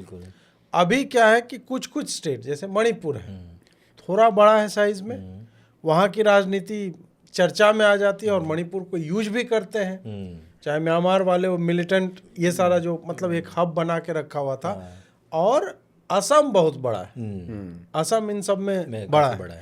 तो एक बार असम जब ब्रेक फ्री होता है ना कांग्रेस के चंगुल से, उसके बाद आप देखो कि हर स्टेट में या तो भाजपा गठबंधन में है या भाजपा मुख्य पार्टी है। बिल्कुल। तो ये जो नॉर्थ ईस्ट का जो प्रभारी बनाया गया था वो असम में ये हेमंत बिस्वा शर्मा को ही बनाया गया था कि आप पूरे नॉर्थ ईस्ट को जो भी करना है, जो भी स्ट्रैटेजी लगानी है आप लगाइए।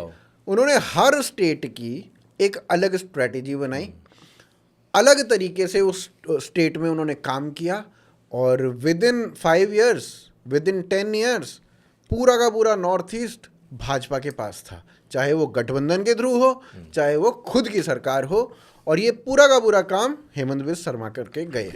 अभी जो चर्चा हो रही है कि क्या पता हेमंत को हटा दें, मुझे नहीं लगता ऐसा कुछ होने वाला है।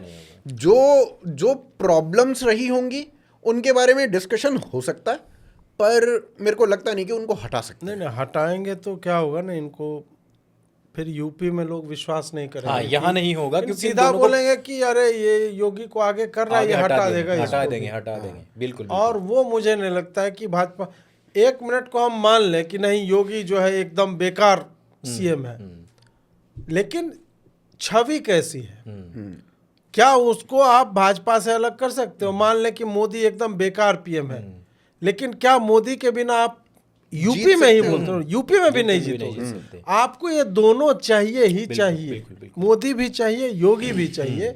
आपको मानना जो भी हो वो एक्चुअल में जो भी हो, पर पब्लिक में परसेप्शन क्या है।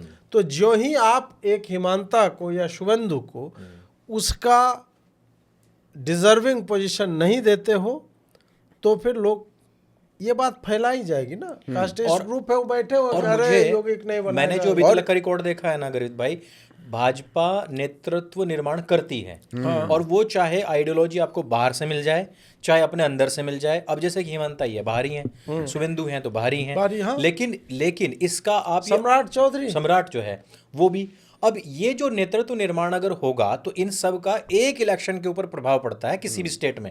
जैसे योगी जी को आप बंगाल लाए, आप असम लेकर के गए, तो वहां पर उनका जो विनिंग परसेंटेज है वो बहुत अच्छा है। इसी तरीके के फायर ब्रांड और अच्छे होंगे।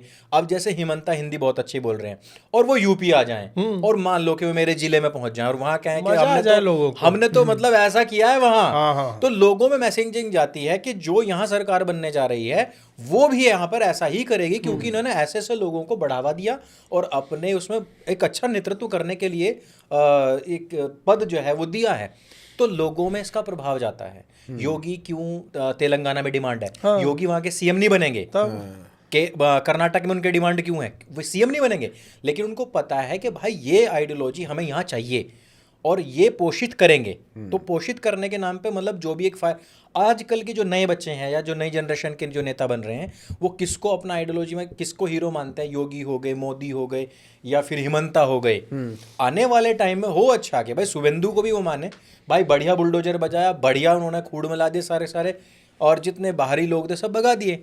हेमंता के टाइम पे हमने देखा ना, आसाम से लाइनें चल रही हैं और हमने तो सबको भगा दिया, वो वीडियो सर्कुलेट हुआ है। ये चीज़ें मैसेजिंग करती हैं इधर भी, हमारे क्षेत्र में भी, साउथ में भी, पंजाब में भी, जम्मू कश्मीर में भी। जी देखो ये बंगाल क्या है ना, भारत के सबसे इम्पोर्टेंट स्टेट में से एक है। बिल्कुल। उसकी गत खराब कर दी गई है, वो एक अलग बात है। हाँ। पर आज भी पोटेंशियल उसमें उतना ही है जितना तब था। बिल्कुल बिल्कुल।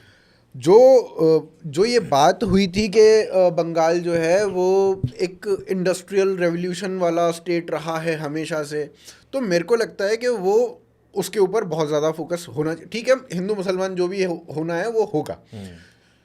अब योगी केवल और केवल हिंदू मुसलमान के बेसिस पे नहीं चल रहे हैं। नहीं नहीं बिल्कुल, वो वहाँ पे प्रगति, वो वहाँ पे और यही होता है। वो 1 ट्रिलियन इकोनॉमी की बात कर रहे हैं वो वहाँ भाई पे, और यही उसके होता हाँ, है। और किसी उसके लिए भी काम भी सरकार कर को रहे हैं। ज्यादा तो- चलना है तो तो आपको ऐसा ही business करना बढ़ाना पड़ेगा। नहीं तो भाई पड़ेगा। ममता की तरह करो। भाई 1960s का मैं देख रहा था तो बंगाल जीडीपी में बहुत ऊपर होता था, टॉप 5 में बिहार और बंगाल, है ना? भाई टॉप साहब, 5 टॉप 5 में हुआ भाई करते थे। साहब 70% 12% of world GDP, 12% of world GDP और बंगाल। 26 से 27% भारत का बंगाल था। और वहां से बाद में वो लुढ़कते लुढ़कते ऐसा आता है कि उसकी पर कैपिटा और मतलब जीडीपी भी और इनकम भी पूरे हिंदुस्तान से काफी कम चली जाती है। बंगाल मतलब पूरे भारत से जितनी भी इंटरनेशनल फ्लाइट्स जाती थी हाँ ना, जी। आज की डेट में मुंबई से जाती हैं, जी, जी, जी। उस टाइम पे कलकत्ता कलकत्ता से से जाया जाती करती थी, थी। बिल्कुल। केवल जितने भी इंडस्ट्रियल, कोई भी इंडस्ट्रियलिस्ट का नाम ले लो आप, जो भी बड़ा जिसका नाम आप जानते हो, चाहे टाटा हो, बिरला हो, जेपी हो, कोई भी बड़ा नाम आप ले लो, उसका हेडक्वार्टर कहाँ होगा? केवल और केवल बंगाल में होगा। प्रीडोमिनेंटली कलकत्ता कोशिश करता था कि कलकत्ता में हो जाए, पर अगर कलकत्ता में नहीं है तो इधर उधर थोड़ा सा बंगाल में। आप इंजीनियरिंग की बात कर लो, आप किसी भी चीज़ की बात कर लो, वो बंगाल में हुआ करती थी। जर्मनी ऑफ एशिया बोला जाता था, जर्मनी ऑफ एशिया बिल्कुल बंगाल वो को। स्थिति थी। लेकिन उस तक वापस लाने के लिए ना, अगर देखा जाएगा इन फ्यूचर, इन अगले 5 साल में फोकस ये रहेगा कि वो कितनी तेजी से प्रगति करती है, कैसा बिजनेस वहाँ पहुँचते हैं। हजारों कंपनीज देखा हमने, हजारों कंपनीज जो है वो बंगाल छोड़ करके भाग चुकी हैं। कितनी 8,000 या 8,000 8 से 10 क्या? 7,000 7,000 का MSME जो है वहाँ बंद हुए हैं। बताओ। 9 लाख करोड़ का कर्ज है हाँ। इन लोगों के ऊपर। और अभी भी आप जाओगे ना, मतलब कलकत्ता को मेट्रो सिटी क्यों कहते थे मुझे पता आज तक नहीं। समझ में नहीं आया। हाँ नहीं, अभी तो स्टार्ट नहीं में लगेगा। 60 के समय में रहा होगा, रहा। लेकिन वो 1960 के ही दशक में अभी भी वही है वो। वही आगे आई नहीं थिंक बढ़ा। वो जो उनके उसमें यहाँ पे एक जो वो मेट्रो ट्राम ट्रेन ट्राम चल रही है। ट्राम तो ऊपर चलते थे, लाइक आई थिंक मेट्रो सबसे पहला वहीं पे वहीं चलती पे थी। आया था, दमदम से चला था। और वो हमने उसमें देखते थे मिले सुर मेरा तुम्हारा में, हाँ, तो वो हाँ। केवल बंगाल में ही चलती बस, हमने बस, देखी बस। थी, तो वो टनल्स में चलती थी। तो उस टाइम का बंगाल अलग था भाई। अभी हाल फिलहाल के देखो तो क्योंकि स्थिति भाई बहुत ज्यादा खराब उस है। पैसा समय जहाँ पे पैसा होगा। था उनके पास। भाई फिर वामपंथी आए और उन्होंने कहा कि नहीं, यूनियन बाजी थोड़ा सा कर लेते कर हैं। लेते हैं यार और मजे मजे में साला पूरे प्रदेश की, मिल तो बनता ही रहेगा। हाँ पूरे प्रदेश की वाट लगा दी। हाँ हाँ 1960-62 तक ठीक चल रहा था सब कुछ, कांग्रेस की सरकार थी चाहे, पर कांग्रेस ऐसा नहीं था कि बिजनेस के अगेंस्ट होती। ऑल्दो नेहरू जी के अलग थॉट्स हुआ करते थे, पर बंगाल से बिजनेस बंद नहीं हो रहे थे, एटलीस्ट बिजनेसेस चल रहे थे। तो ये तो सारी हमने बहुत सारी बातें करी भाई। तमिलनाडु पे भी हमने स्टार्टिंग बात कर ली, हमने बंगाल पे बात कर ली, और बंगाल के भी मतलब जो वेरियस पॉइंट्स थे सब भी हमने ऑलमोस्ट डिस्कशन कर लिया। असम भी हो गया मोटा मोटा। आसाम भी हो ही गया है, मतलब उनकी नेशनल पॉलिटिक्स के बारे में बात हो गई है। नॉर्थ ईस्ट ही ले लिया एक तरीके से हमने। लेकिन इसमें ना एक चीज़ रह गई है कि इलेक्शन जीता हमने सब हिंदुत्व के नाम पे। और देखो जो भी चुनाव हो रहे थे, जहाँ जहाँ भी भाजपा जीती है वहाँ मैक्सिमम यही रहता है भाई, हिंदुत्व के नाम पर वोट करना है, सनातन के नाम पर वोट करना है। शुभेंदु अधिकारी ने कहा भाई सनातन के नाम पे हमने वोट किया, सनातन के नाम पे हमने इलेक्शन लड़ा था। परंतु एकदम से ट्वीट आता है भारतीय जनता पार्टी के ऑफिस और कतई अंदरूनी आदमी के मतलब ट्वीट आता है कि इसमें तो जो है देखो ये मुस्लिम सवर्णों की जो राजनीति है, जो नेहरूवियन राजनीति थी, उसको समाप्त करते हुए देखो यहाँ पर दलित पॉलिटिक्स चल रही है। और 85 कुछ सीट थी, उसमें से 63 हाँ, जो जो है भी, हाँ। ऐसे जीत ली हैं। तो अरिजीत भाई पहले तो इस पे भी आप बोलना, क्वेश्चन ये भी है मेरा कि जो बाकी हैं वो क्यों नहीं जीती फिर। हाँ। और जो बाकी मतलब 207 हैं तो वहां पर वो क्यों जीत ली तब हाँ, उनमें तो होगा ना सवर्ण, उनमें तो होगा ना बाकी लोग, वो कैसे जीत ली फिर। 63 ही आती केवल तो बात थी, पर ये 207 कहाँ से आ गई भाई? इसको देखिए, एक तो ब्रीफ मिला होगा कि हमें ये पुश करना है कि हमें जो है दलित वोट दे रहे हैं। अब वही है कि डेटा को आप टॉर्चर करते रहो तो it will confess to anything. जो आप चाहते हो वैसा डेटा आपको मिल जाएगा if you have enough data. बिल्कुल ठीक है। इन्होंने क्या मतलब रात में लिखा इसने, दिलीप मंडल ने, कि सवर्ण और मुसलमानों के नेहरूवियन कोलिशन का जो अंतिम किला था वो ध्वस्त हो गया।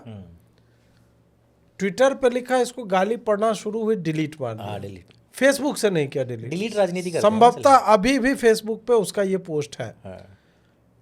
फिर हमें लगा कि मंडल ने किया है तो पेल रहे मंडल को, पता चला नहीं, भाजपा के हैंडल से आ रहा है, सुधांशु जी, भाजपा के सुधांशु त्रिवेदी के हैंडल से आ रहा है, संबित पात्रा के हैंडल से आ रहा है, अमित मालवीय पूरा ज्ञान दे रहा है, लाल हरा चार्ट बना के बताया जा रहा है कि कैसे जो है हमें जो है मतलब दलितों ने और आदिवासियों ने इन्होंने हमें जो है वोट दिया। तो लिखना चालू किया हमने, तो फिर बैकलैश बाकी लोग इनको फर्क नहीं पड़ता है हमारे जैसों से। बंगाल के लोगों ने जब इनको पेलना चालू किया हम लोग को पढ़ने के बाद कि यहाँ ये नीला और अंबेडकर जो है ये राजनीति मत लाओ, बिल्कुल लाओगे तो हम तुम्हें अगली बार बता देंगे।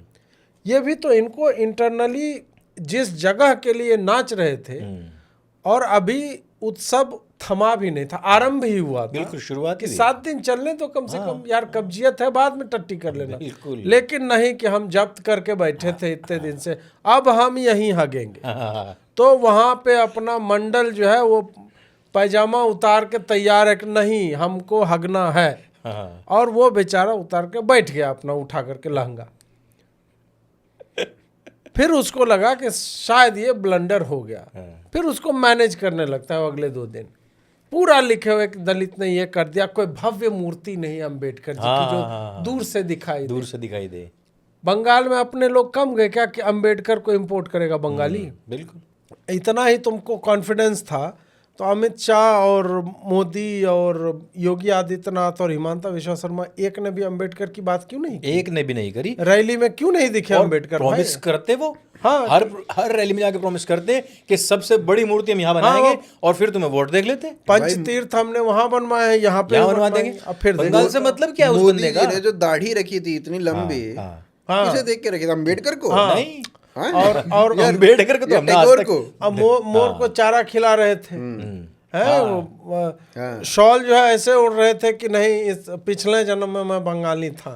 तो वो वाला जो है बंगाल से कुछ तो है नाता मेरा है, वो कर रहे थे। और अभी अचानक से अंबेडकर और ये दलित राजनीति जो है बेचने लगे। फिर आया जो सुधीजन होते हैं ना, कुछ तुमको समझ में नहीं आ रहा। भाजपा को ब्राह्मण बनियों की पार्टी कही जाती है। अब भाजपा वो इमेज जो है वो तोड़ना चाह रही है। अब भाजपा जो है दलितों की पार्टी, मतलब और भी समावेशी होना चाहती है। मेरा पहला प्रश्न है कि ये कहता तुमको कौन था? कांग्रेसी कहते हैं ना, तो तुम कांग्रेसियों को ये क्यों विश्वास दिलाने में लगे हुए हो? बिल्कुल। फिर याद आता है भाजपा तो पूरा इनका पिछले 10 साल से कांग्रेसियों को ही संतुष्ट करने में लगा जा रहा है। कांग्रेस और वामपंथ कि भाई अरे नहीं कास्ट सेंसस हम करवाएंगे मालिक, हम करवाएंगे कास्ट सेंसस, जो इनसे बोला जा रहा है वो। तो फिर लगा कि नहीं भाई हाँ ये भी एक लॉजिक है। कुछ लोग बता रहे हैं कि ये तो कांग्रेस को जवाब दिया जा रहा है, इसमें पता नहीं क्यों कांग्रेस को जवाब दिया जा रहा है, तो कांग्रेस को टैग कर दो। टैग करो ना यार, तुम इन जनरल बोल रहे हो। राहुल गांधी फोन कर लो अगर तुम्हें कांग्रेस को इतना कहना है। कांग्रेस को जवाब देना क्यों है भाई? वो खत्म हो चुकी है भाई, कहाँ है इस टाइम को? तो ये कुछ नहीं है, ये वो भीम जनता पार्टी जो ये बनती जा रही है, उसी में इनको लगा कि अभी हम डेटा उटा मार करके, और डेटा भी उतना ही हमारा सेलेक्टिव कि 75% जो है हमारा स्ट्राइक रेट है जो SC डोमिनेटेड सीट है, मतलब SC आरक्षित सीट है। और टोटल इनका 294 207 जो है 70 पॉइंट समथिंग % होता है। तो यार तुम्हारा उधर 2 सीट कम आता, 70 के रेंज में आ जाते, तो कौन सा तुमको एक्स्ट्रा कुछ मिल गया? 90% आदिवासी हम मान लेंगे, 16 के 16 सीट तुमको उन्होंने दिए। बाकी और क्या उन सीटों पे जो रिजर्व सीट हैं, और टर्म वाइज रिजर्व होता है ना, एक जगह तो रहता नहीं कि ये सीट अब आदिवासी ही रह जाए, वो तो घूमता रहेगा। वहां पे सवर्ण नहीं है। नहीं, वो किसको वोट दे रहे थे? और सवर्णों और मुसलमानों को तुमने एक ब्रैकेट में रख दिया। और कहाँ के मुसलमानों के साथ रखा है? तुमने रखा है उसको बंगाल के मुसलमानों के साथ, जहाँ शेख शाहजहां है जो संस्थागत रूप से बलात्कार कर रहा है, मुसलमान वहाँ के रेपिस्ट, बम बनाने वाले, सब नहीं, कुछ एक नहीं भी करते होंगे, लेकिन जो आता है भाव, जब आप क्लब करते हो तो तुमने वस्तुतः बंगाल के ब्राह्मणों को, बिल्कुल, कायस्थों को, इन लोगों को जो अभी अपनी कास्ट आइडेंटिटी त्याग करके हिंदुत्व के झंडे के नीचे नाच रहा है, उसको तुमने इफेक्टिवली बोल दिया तुम साले जिहादी हो। और फिर तब इनको लगा, 2 दिन बहुत गाली सुने ये, तब कल रात 11 बजे पोस्ट करते हैं कि सभी वर्गों का मिला है साथ। अच्छा, हाँ, बड़ी देर याद आया। अरे कल 11 बजे पूरा, नहीं सभी वर्गों का मिला है साथ। यार बंगाल नहीं बोल रहा है, कैंडिडेट नहीं बोल रहा है, उम्मीदवार नहीं बोल रहा है, जनता नहीं बोल रही है, तुमको क्यों ये प्रेग्नेंट हुए बैठे हाँ, हैं, यही बात है। देखो इनका गर्भ छूटा जा रहा है। हाँ। ये बात तो हमने मेरे ख्याल पिछले उस पे बोला था, या कब बोला था, बट यहाँ पे हमने बात की थी कि पूरा भारत जो है उसका परिदृश्य और बंगाल का परिदृश्य दोनों अलग अलग हैं। पूरे भारत में आप बीजेपी को देखोगे तो वहां पे दलित इनको वोट नहीं करता है, लेकिन बंगाल में इनको दलित वोट करता है और सवर्ण वोट नहीं करता है। ये तो था, लेकिन इनको ये पिछले वाले पॉडकास्ट में है। लेकिन इसको इस तरीके से बता देना, एक ब्रैकेट में रख देना, वो नहीं, वो भी क्या बता रहा है ना कि मुसलमानों के साथ सवर्ण जो है वो जोड़ दिया जो गया है ना।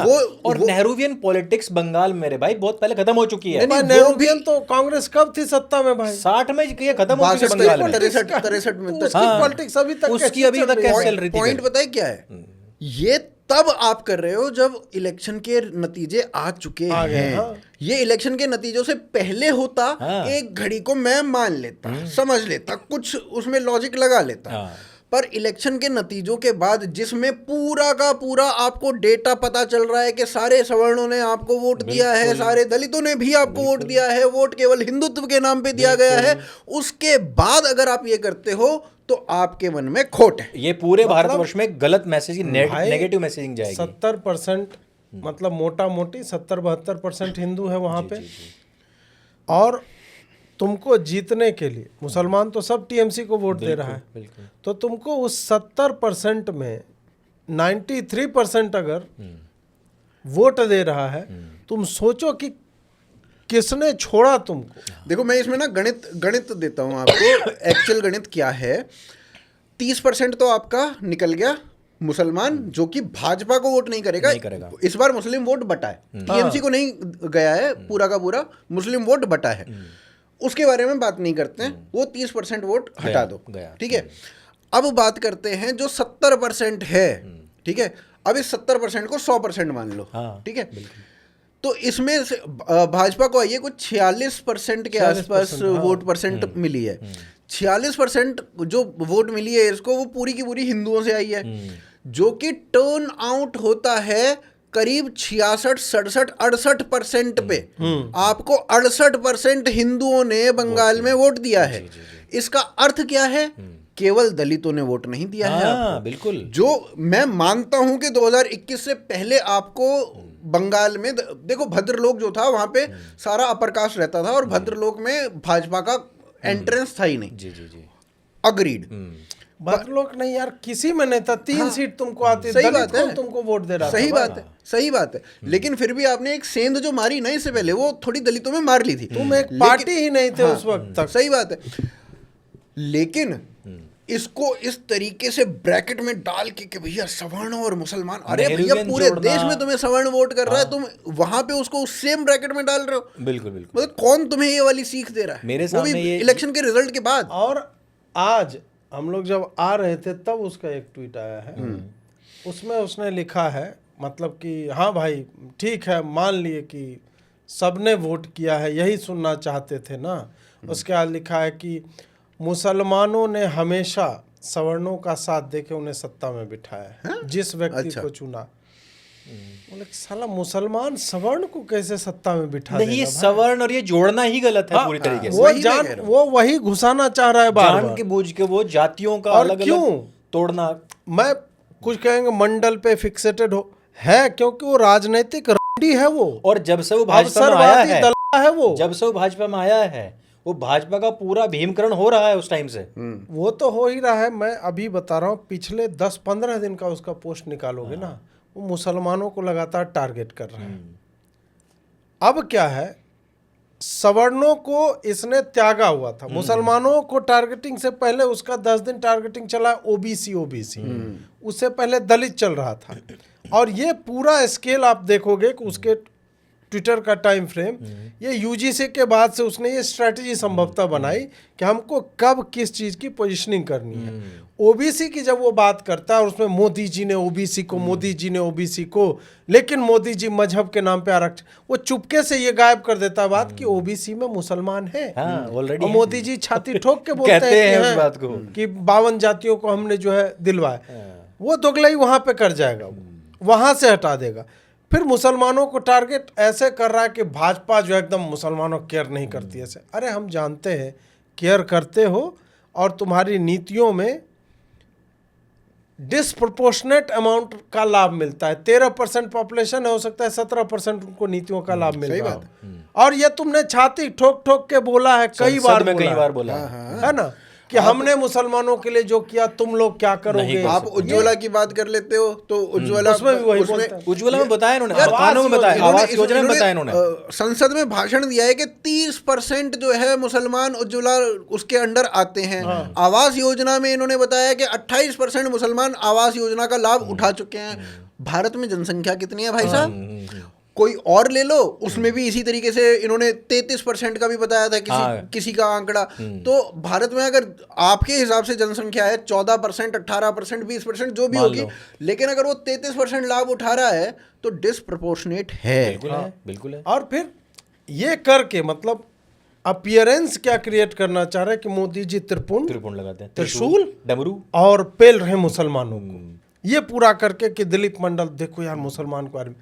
तो ये पूरा करना यही चाह रहा था कि सवर्ण जो है हमारे लिए मैटर नहीं करते, और जैसा अछूत भाजपा के लिए मुसलमान है या दिखाया जाता है क्या, सवर्ण भी तो साले मुसलमानों के साथ मिले हुए थे। अब ये इसने ये ट्वीट से, इस ट्वीट से 3 दिन से वो एग्जैक्टली यही करना चाह रहा है कि अरे इन सालों ने तो धोखेबाज हैं, इन्होंने कब वोट दिया है, हिंदुत्व के लिए सवर्ण कब खड़े रहे हैं। अब दिलीप मंडल ये एजेंडा पुश करना चाह रहा है, फिर उसको पुशबैक मिला या गाली सुना होगा वो, तब जाके उसने आज वाला ट्वीट स्क्रीन पे डालिएगा, ये मैंने कोट भी किया हुआ है। उसने फिर लिखा है कि मुसलमान जिसको चाहते थे, जिस व्यक्ति को, उस सवर्ण को सत्ता में बिठा देते थे। मुसलमान कब से तय करने लगा बंगाल की राजनीति? ये तो बहुत रिसेंट फेनोमेनन है ना। उससे पहले तो बंगाल की राजनीति सवर्ण या जो भी, और बंगाल में जाति डिस्कस नहीं होता ही नहीं। बंगाल में कोई मुसलमान, देखो एक ना बहुत सही बात किसी ने बोली थी, कोई मौलवी था उसने बोली थी ये बात कि अगर आप किसी को सत्ता से हटा नहीं सकते तो आप उसको सत्ता में ला भी नहीं सकते। मुसलमान के पास ये इतनी हैसियत नहीं है कि वो किसी को सत्ता से हटा दे, ना पूरे देश में और ना ही बंगाल में। तो बना कैसे सकता है भाई साहब? मुसलमान के साथ कोई हिंदू का एक बड़ा तबका मिलेगा तब वो बन सकता है, अदरवाइज नहीं बना सकता। मुसलमान के हाथ में वो ताकत नहीं है। गर्वित उसमें जो मंडल बोल रहा है, हाँ वो उसको पिक्चर कीजिए, उसको एआई को प्रॉम्प्ट दीजिए कि सम रेड तिलकधारी एंड रुद्राक्ष मालाधारी ब्राह्मण sitting with Dadhiyal Musalmans in a closed room and discussing the strategy how to win Bengal.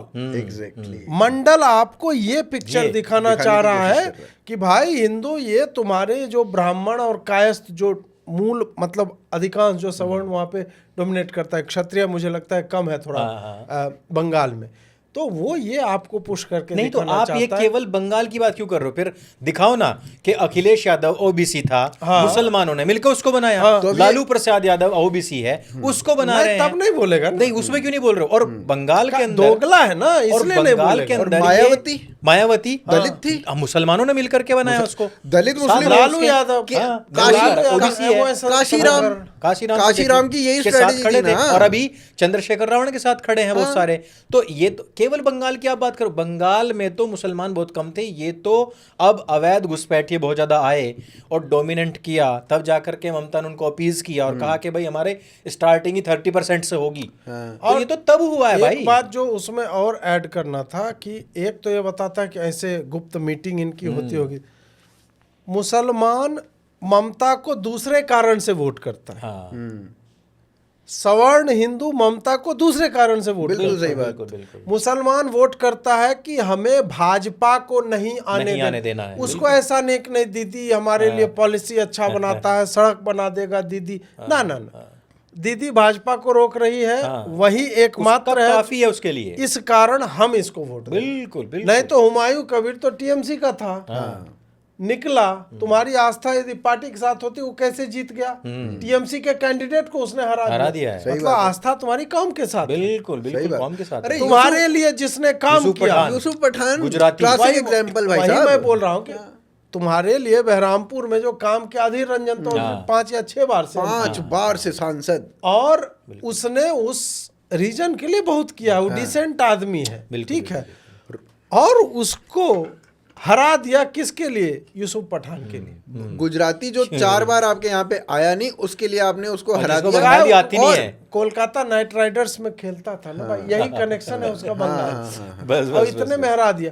और मंडल आपको he wants us to believe कि यार ये ब्राह्मण और वो बैठ करके, और ये पूरे भारत का, हाँ, ये केवल बंगाल पे ट्वीट किया है, लेकिन ये नैरेटिव पूरे भारत का बनेगा। वही वही वही मतलब वो चाहता है कि आप विश्वास कर लो कि सवर्ण किसी के नहीं है, ये तो नहीं देते हैं वोट। और और सवर्णों को भी ये मुझे लगता है कि विश्वास कर ही लेना चाहिए, जब क्योंकि भाजपा ये खुद पोस्ट कर रही है इस तरह से, भाजपा दिखा रही है, और जब उनको बैकलैश मिला है तब वो कि नहीं, सभी वर्गों का छोटा सा इतना जो होता है ना स्टार मार्क इस करके पे ना asterisk लगा करके। अजीत भाई, जैसा इन्होंने दलित पॉलिटिक्स जो करनी शुरू करी है 2024 में, इनको जो मतलब एक तरीके से बहुत जो डेंट पड़ा है, हाँ, वो वो पड़ा दलितों है के कारण एआई पड़ा है। वीडियोस और ये सब चीज़ों से। उसके बाद से इनको लगने लग गया कि भाई हमें दलितों का दिल जीतना पड़ेगा। विश्वास नहीं है उन लोगों में। एक होता है ना कि भाई मायावती के बारे में अगर कोई कह दे कि भाई वो दलितों का आरक्षण छीन लगी, तो दलित कभी विश्वास नहीं करेगा और वो कह देगा एआई जनरेटेड वीडियो है। लेकिन अमित शाह पे, नरेंद्र मोदी की इन सब चीज़ों पर विश्वास किया और वो एकदम से पीछे हटे और इलेक्शन में इनको भारी नुकसान हुआ। एक इसी में मुझे एक बात याद आ रही है आपकी, जो आपने बताया कि कौम पहले है, जो मैंने देवबंद की मीटिंग का जिक्र किया था। राहुल गांधी को वोट क्यों पड़ा मुसलमानों का 2024 में?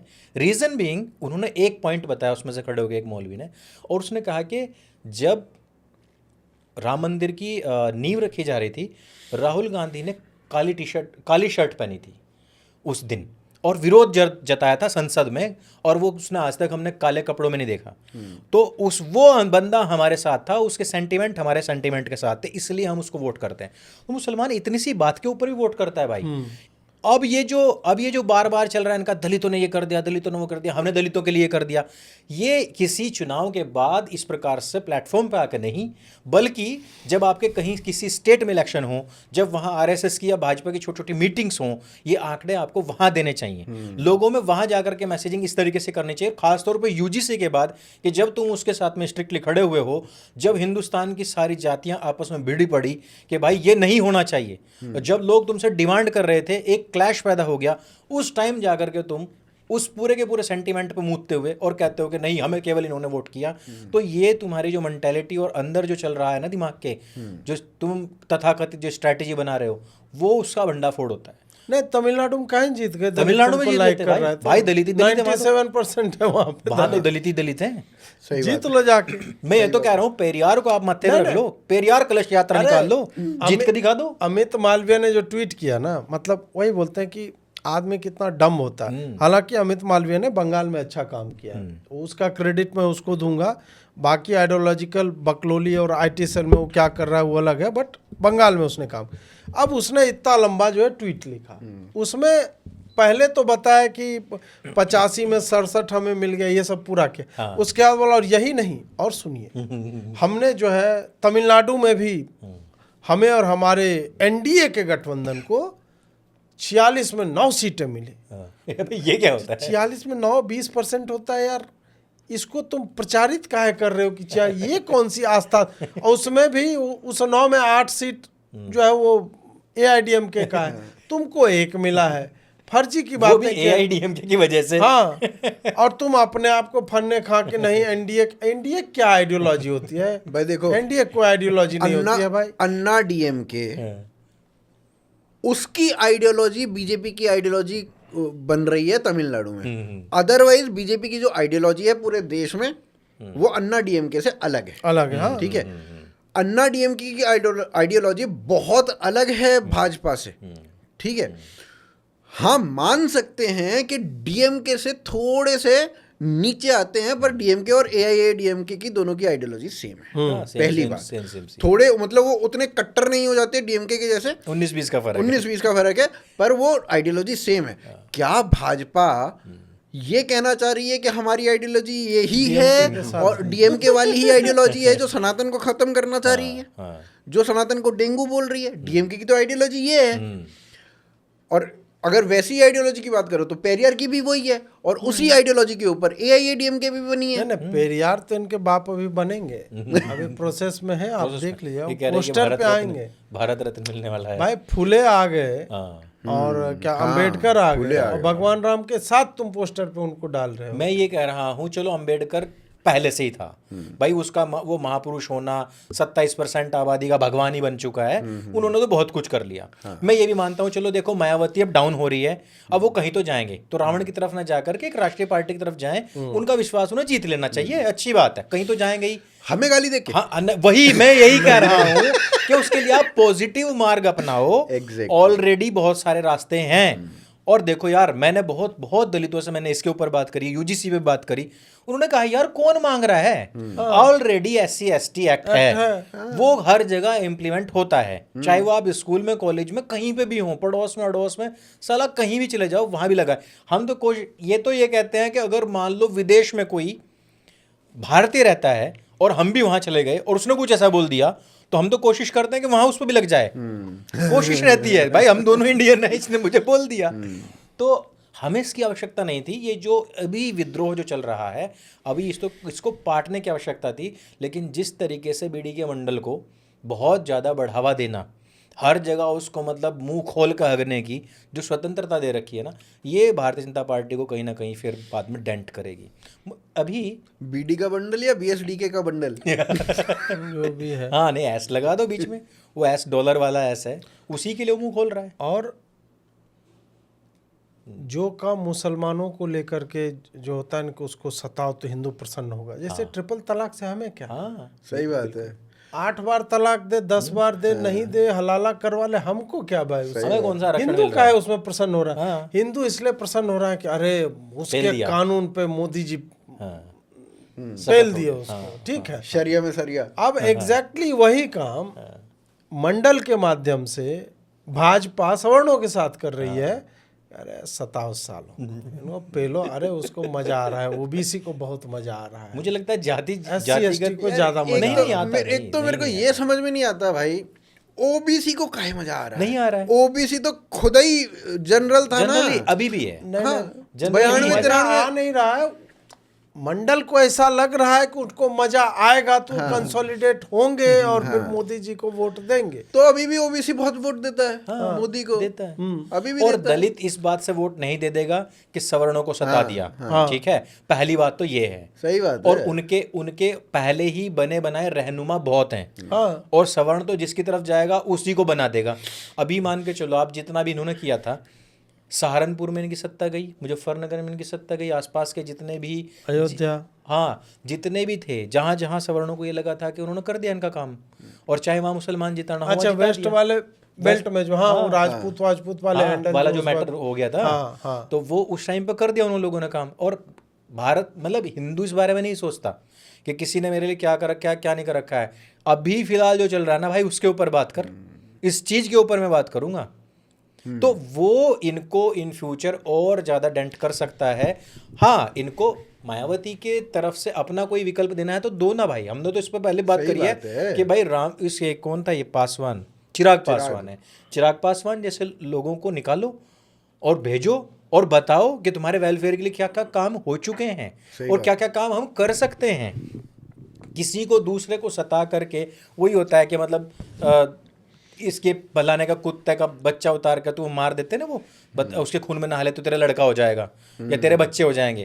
भाई इन टोने टोटकों में ना कुछ नहीं रखा हुआ है। भारतीय जनता पार्टी की बात समझनी चाहिए। और ये 1980 नहीं है। हाँ, सकारात्मक राजनीति करो भाई। अभी टट्टी करोगे और फिर तुमको लीपना पड़ेगा, और अभी लीप रहे हैं। मंडल जी लीपने पूरा कुछ, भाजपा लीपने पे उतरी हुई है, वो भी लगी हुई है कि नहीं कर देते। आप देखो कि कुछ चीज़ें जिस पे हिंदू समाज पहले इतना उत्साहित होता था, उसमें मोदी जी का त्रिपुंड और त्रिशूल हुआ करता था। गए थे अभी 29 अप्रैल को, आप देख लो कि कितने, कोई किसी ने चर्चा नहीं की। जो उनके अपने कट्टर वाले हैं ना, वो भी बेचारा थोड़ा डर के वहाँ, उनको लगा गाली सुन लेंगे तो भाई नहीं किया। अभी अब मोदी जी जो है सोमनाथ जा रहे हैं 11 मई को, तो आज ही बता रहे हैं ताकि माहौल थोड़ा सा बना रहे कि मैं सोमनाथ जो है वो जाऊंगा। कल जो है वंदे मातरम को राष्ट्रगान के समकक्ष उसको दर्जा दिया गया कि इसका जो भी अपमान करेगा, कोई चर्चा नहीं हुई। जबकि ये सामान्य दिनों में बहुत बड़ी चर्चा का विषय होता है, क्योंकि उसमें एक स्टैंजा माता दुर्गा को लेके, सरस्वती और लक्ष्मी को लेकर के है। इस पे हिंदू आह्लादित होकर कह रहे मोदी जी गर्दा उड़ा दिए। Nobody is bothered. आपको ये शिफ्ट इन नैरेटिव दिख नहीं रहा है आप लोगों को कि भाई आदमी तुमको धीरे धीरे जिन बातों पे उत्साहित होता था त्याग चुका है कि भाई बहुत हो गया, रहने दो। इसमें ना मेरे को दूसरा कारण भी लगता है कि एक ना हिंदू की मेंटेलिटी है, ये आप कर रहे हो 2 बार किया 3 बार किया, उसके बाद हिंदू ऐसा हो जाता है ये तो होगा ही, इसके अलावा क्या दे रहे हो वो बताओ। नया है क्या, नया क्या है, ये तो ठीक है, ये तो हमें हर 10 साल में भगवान भी नया चाहिए होता है। आप तो वहीं के वहीं खड़े हो यार 15 साल से, वही त्रिपुंड वही नहीं। इस चीज का ना इम्पैक्ट पड़ेगा, कहाँ पड़ेगा? जैसे आसाम है, बंगाल है, जो अभी अभी मतलब वो आजादी की सांस ले रहे हैं, जहां जहां पे लग रहा है कि अभी सनातन वर्ड सुनना शुरू किया उन्होंने भाई, वो अभी अभी मतलब मंदिर के ताले खुल रहे हैं उनके, अभी अभी वो नए नए में आए हैं कि भाई अब आया है कुछ मजा सा, खुलापन सा कर पाना ही अभी एक अचीवमेंट हो रहा है। बिल्कुल। तो ये संदेश जो हो रहा है ना, नरेंद्र मोदी जो कर रहे हैं वो उनके लिए है। और मुझे ऐसे एक और भी चीज लगती है अजीत भाई कि बंगाल वैसा था नहीं, पूरे अन्य भारत को देख करके वहाँ की जो नई जनरेशन पैदा हुई, जो पिछले 15 साल में पैदा हुई या 20 साल में पैदा हुई ना, उन्होंने अन्य भारत को देखा है और तब जाकर के हुआ है। नहीं तो 35 साल वहाँ वामपंथ, 15 साल ये, मुझे नहीं लगता कि उस लेवल का जिस तरीके का वो देखते हैं ना कि भाई पूरा भारत क्या एंजॉय कर रहा है, क्या एंजॉयमेंट है उनके यहाँ पर, तो वो हमें भी चाहिए। तो वो लेने के लिए भी कई बार क्या होता है, नया वोटर उतरता है कि भाई इनको आजमाएंगे अब की बार। और नहीं, ये जंजी फंजी जो इतना बोले, जंजी इतना मूर्ख नहीं है, नहीं है भाई, नहीं पता नहीं क्यों इन लोगों को कंफ्यूजन है कि अरे जंजी, इनको नहीं, हर एक कोई है वो भाई, सारी पार्टियों को इनको लगता है सब जंजी बैठ के टिकटॉक और रील ही देख। नहीं भाई, जंजी स्मार्ट होता है, बात करो उनसे कभी, उनको भी पता है कि सड़कें चाहिए, हॉस्पिटल चाहिए, ये बकलोली नहीं चाहिए होता, इतनी क्लैरिटी है। पूरे भारत के अंदर आप देखोगे, यूपी के अंदर देख लो, आप हाईवे देख लो, मेट्रोज देख लो, साला एयरपोर्ट देख लो, कंपनीज देख लो, योगी जी कह रहे हैं कि भाई 1 ट्रिलियन तो मैं ही कर दूंगा अकेला। ये सब चीजें जब नया युवा सुनता है ना, तो आज आप उत्तर प्रदेश के अंदर इतने तीर्थ स्थल हो चुके हैं जहां आप अच्छे आप जा सकते हो। उत्तराखंड में, हिमाचल प्रदेश में है, अब तो पंजाब में भी हो गया, पंजाब ने पाकिस्तान तक के रास्ते खोल दिए भाई, राजस्थान में भी है, सालासर बालाजी वगैरह सब जाते हैं, गुजरात में भी है। बंगाल के अंदर क्या है भाई ऐसा जो हम घूमने के लिए चले जाए? हैं क्या है? गंगा सागर नहीं भाई, हम तो नहीं जा सकते। एक बर भय रहता है ना, जो हम वहां सुन रहे हैं। यूपी के अंदर भी तो नहीं आते थे ना लोग। जो जंजी फ्रीडम को लेके सबसे अधिक प्रो है, उसको उस जगह पे उसका फ्रीडम कर्टेल क्या, उसको नहीं दिख रहा होगा कि मुसलमान क्या कर रहा है, क्या कर रहा है, सामने सामने दिखता है भाई। उसको नहीं दिख रहा होगा कि उसको बांग्लादेश भी दिख रहा है, नहीं कर सकते। यार देखो, ये तो केवल मुसलमान क्या कर रहा है एक बात हो गई। हाँ। फ्रीडम कर्टेल करने की बात जो जेंजी को सबसे ज्यादा इम्पैक्ट करती है वो ये है कि एक मीम बनाने के कारण लोगों को अरेस्ट कर लिया जाता है, जेल में पड़ते हैं और लोग। आज तो पोएटिक जस्टिस हो गया ना, सागरिका घोष को कोलकाता पुलिस ने नोटिस भेज दिया। अच्छा मजा आ देखो ये अभी आई थिंक आपने रीट्वीट कर रखा था, आई थिंक सुशांत वाला, हाँ, कि भाई उसने कभी के महुआ टाइम को में, चोर बोल दिया। हाँ, हाँ, और उस टाइम पे इसको मॉक किया गया था अर्नब कामरा को, की वजह से, अर्नब को। अर्नब। ये वो जनता है जो कहती थी कि हम डंडा मार के मोदी को भगाएंगे, मोदी सड़कों पे निकलेगा तो हम उसको घेर लेंगे, एक दिन जूता मार के चप्पल मार के भगाया जाएगा। और सभी हिंदूवादी नेताओं के बारे में ये बात होती थी, और बंगाल के अंदर घेर करके मारा भी जाता था। क्या महुआ क्या बोल रही थी? छोटा फेंटा, छोटा बड़ा फेंटा, योगी जी के बारे में देखो क्या क्या बातें कर रही थी वो। अब तुम एक स्त्री हो, हाँ अगर महुआ पुरुष होती ना, उसका देसी दारू बना देते लोग। हाँ हाँ, सही बात है। बिल्कुल बिल्कुल। अब तक तो मैं बना देता। हम तो वही है कि स्त्री हो, और इस देश में जो है ना, तो थोड़ा सा मतलब लॉ तो इक्वल ही है, लेकिन जज साहब बुरा मान जाते नहीं, हैं वो इन सब leaning बातों है के थोड़े लिए। से, हाँ, नहीं, तो- लॉ इक्वल तो नहीं है, नहीं, वो कह भी नहीं इक्वल सकते। नहीं है। सही बात है, लॉ पुरुष और महिला के लिए इक्वल नहीं है इक्वल भाई। नहीं है भाई। नहीं, वो तो दूसरा लॉ ना, ये अभिव्यक्ति वाला अच्छा, मैं बोल रहा अभिव्यक्ति हूँ। वाला ठीक है। उसमें तो ये बोलेगा कि आपने महिला को ऐसा हाँ, नहीं कहना हाँ, ऐसा नहीं चाहिए। बोलना जज साहब थोड़ा टची फीली हो जाते हैं। अच्छा, मतलब एक इसका- संत को वो हाँ, कुछ वो भी बोल कर- सकती है। वो हाँ, फेंटा, बड़ा फेंटा। मुसलमानों में भी मैक्सिमम यही है कि योगी जी के बारे में इसी तरीके के शब्दों का प्रयोग होता है।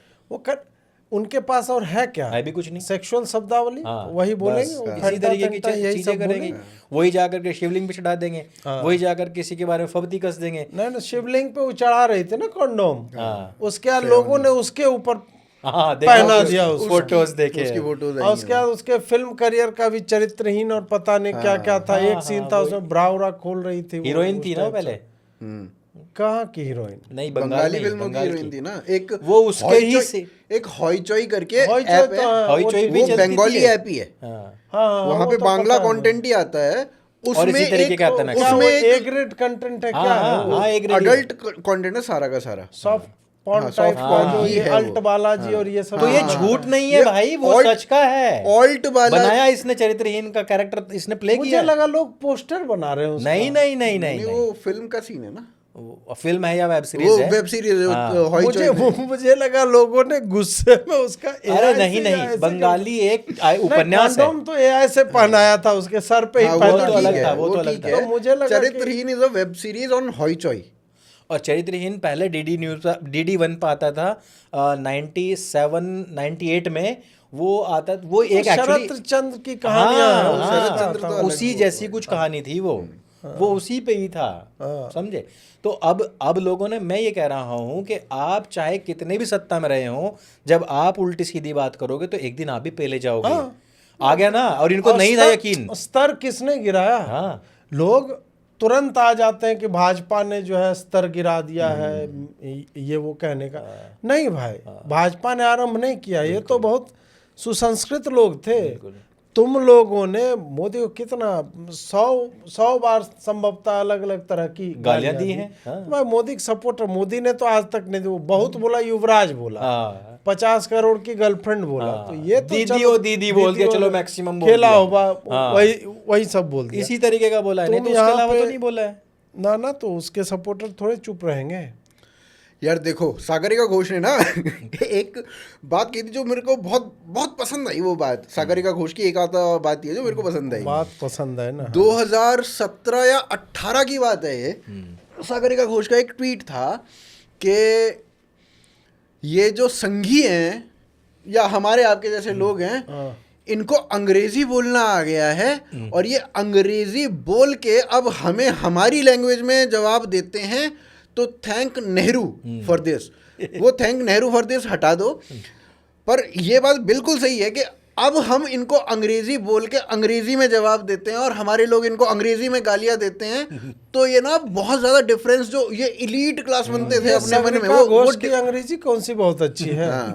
मैं तो इंग्लिश ऑनर्स का स्टूडेंट हूँ, मुझसे तो बढ़िया नहीं आती इसको अंग्रेजी। नहीं आती। मैं तो इसके एक एक ट्वीट में 5-5 गलती निकाल दूंगा। हाँ, हिंदी और में भी निकालता नहीं, हिंदी पे तो जाइए मत अंग्रेजी में मैं निकाल दूंगा, इसका रैंडम ट्वीट पे गलती, इसको क्या आता है? ये सब वही है, फलाने बाप की ये बेटी है, इस कारण से इनको क्या रे आओ बेटा क्या करोगे, जर्नलिज्म करना है आपको, बेटा को जर्नलिज्म करना है, ओके हो गया कहाँ टाइम्स ऑफ इंडिया में काम करना है, ठीक है बेटा टाइम्स ऑफ इंडिया में काम करो। इस तरह से ये लोग इन जगहों पर पहुंचे और ये बता तो रहे हैं राजदीप का करियर देख लो आप, राजदीप वाज राजदीप परेशान है लेकिन भाई बंगाल के इलेक्शन के बाद परेशान तो होगा, इसका बॉयफ्रेंड था राजदीप, उसका करियर कैसे बना एक बार पढ़ के देखना कभी, आप सब भी थोड़ी सी रिसर्च राजदीप करना। का कोई बॉयफ्रेंड था? राजदीप इसका बॉयफ्रेंड था ना, सागरिका घोष का, तो उसका करियर कैसे कैसे बना, ये तो स्पोर्ट्स जर्नलिस्ट था, कैसे ये पॉलिटिक्स में आया, कैसे इसको एनडीटीवी ने कहा कि नहीं नहीं इसी में ही करियर बनाओ तभी तुम ऊपर तक जा पाओगे। स्पोर्ट्स जर्नलिस्ट तो क्या ही होता है, कौन कितने स्पोर्ट्स जर्नलिस्ट का नाम आप जानते हो विक्रांत गुप्ता के अलावा? बिल्कुल बिल्कुल है ना। तो राजदीप क्या बन के रहता, तो ये इधर आया, इसको आ गया, लेकिन आता इसको कुछ नहीं है भाई राजनीति में भी। तो इसको उठाया गया, वहां से कहाँ पहुंचाया गया, वो हम सबको सब पता भाई साहब। और वही क्या हुआ अब 30 साल से अगर आप स्टूडियो में बैठ रहे हो तो थोड़ा बहुत सेंस तो आ जाएगा कि आप कम से कम बात जो है अरे कर लो। सौरभ द्विवेदी पेल देता था, हाँ, वही हाँ, देखा है हमने। सौरभ द्विवेदी छोड़ो, उसके लुटकू न पेल रहे हैं। वो पेल देते हैं उसको। यार देखो, मेरे को तो कई बार ये लगता है कि मतलब अब ध्रुव राठी वगैरह को हमारे सामने बिठाओगे तो हम पेल देंगे उसको, है ना। तो इतना ही एक्सपीरियंस उसको है, इतना ही हमको है। सौरभ द्विवेदी का एक्सपीरियंस और राजदीप सरदेसाई का एक्सपीरियंस 30 साल का अंतर है, 30 साल का अंतर। तो राजदीप सरदेसाई के पास इतने इंसिडेंट्स होने चाहिए, इतने नुआंसेस होने चाहिए कि वो नहीं जाना कि आप सुनिए जी, आप किचन में इंदिरा जी कैसी थी? महान प्रश्न जो है पूछेगा, आपके पास साड़ियों का कलेक्शन कैसा दाल है? खाती थी क्या? दाल आप ही बनाती थी दाल क्या? आपके काट नौकर के बनाती खाती थी या चूस के खाती थी? आम का था ना वो। मोदी जी का अक्षय कुमार, तो उसने उससे पूछ लिया होगा। अरे मुझे सौरभ से याद आया, कर्तव्य नाम के कोई वेब सीरीज आ रही है, फिल्म आ रही है भाई, उसमें सौरभ क्या भुंडा लग रहा है भाई। तो जो है वो लग रहा है एक तो उसने मतलब मेंढक की तरह ना यहाँ तक अपना पूरा चेहरा फुला लिया है, और उसमें ऊपर से वो विलन बन गया है, और सामने खड़ा सैफ अली खान, और उसके सामने जरा, और उसमें खैर कुछ माइक्रो सेकेंड्स में ही दिखाया गया, बहुत ज़्यादा नहीं दिखाया गया, पर वो बहुत गंदा लग रहा है।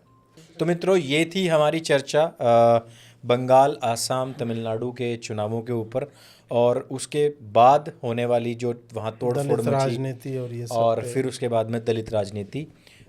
ये आज का विषय था हमारा, और बहुत सारे हमारे विषय हम ले सकते थे, लेकिन हमें लगा कि इसको पूरी तरीके से इलेक्शन के ऊपर ही रखना चाहिए। आज का हमारा पॉडकास्ट आपको कैसा लगा, ये हमें नीचे कमेंट करके अवश्य बताइएगा, और अगली बार हम अजीत भाई के चैनल पर मिलेंगे।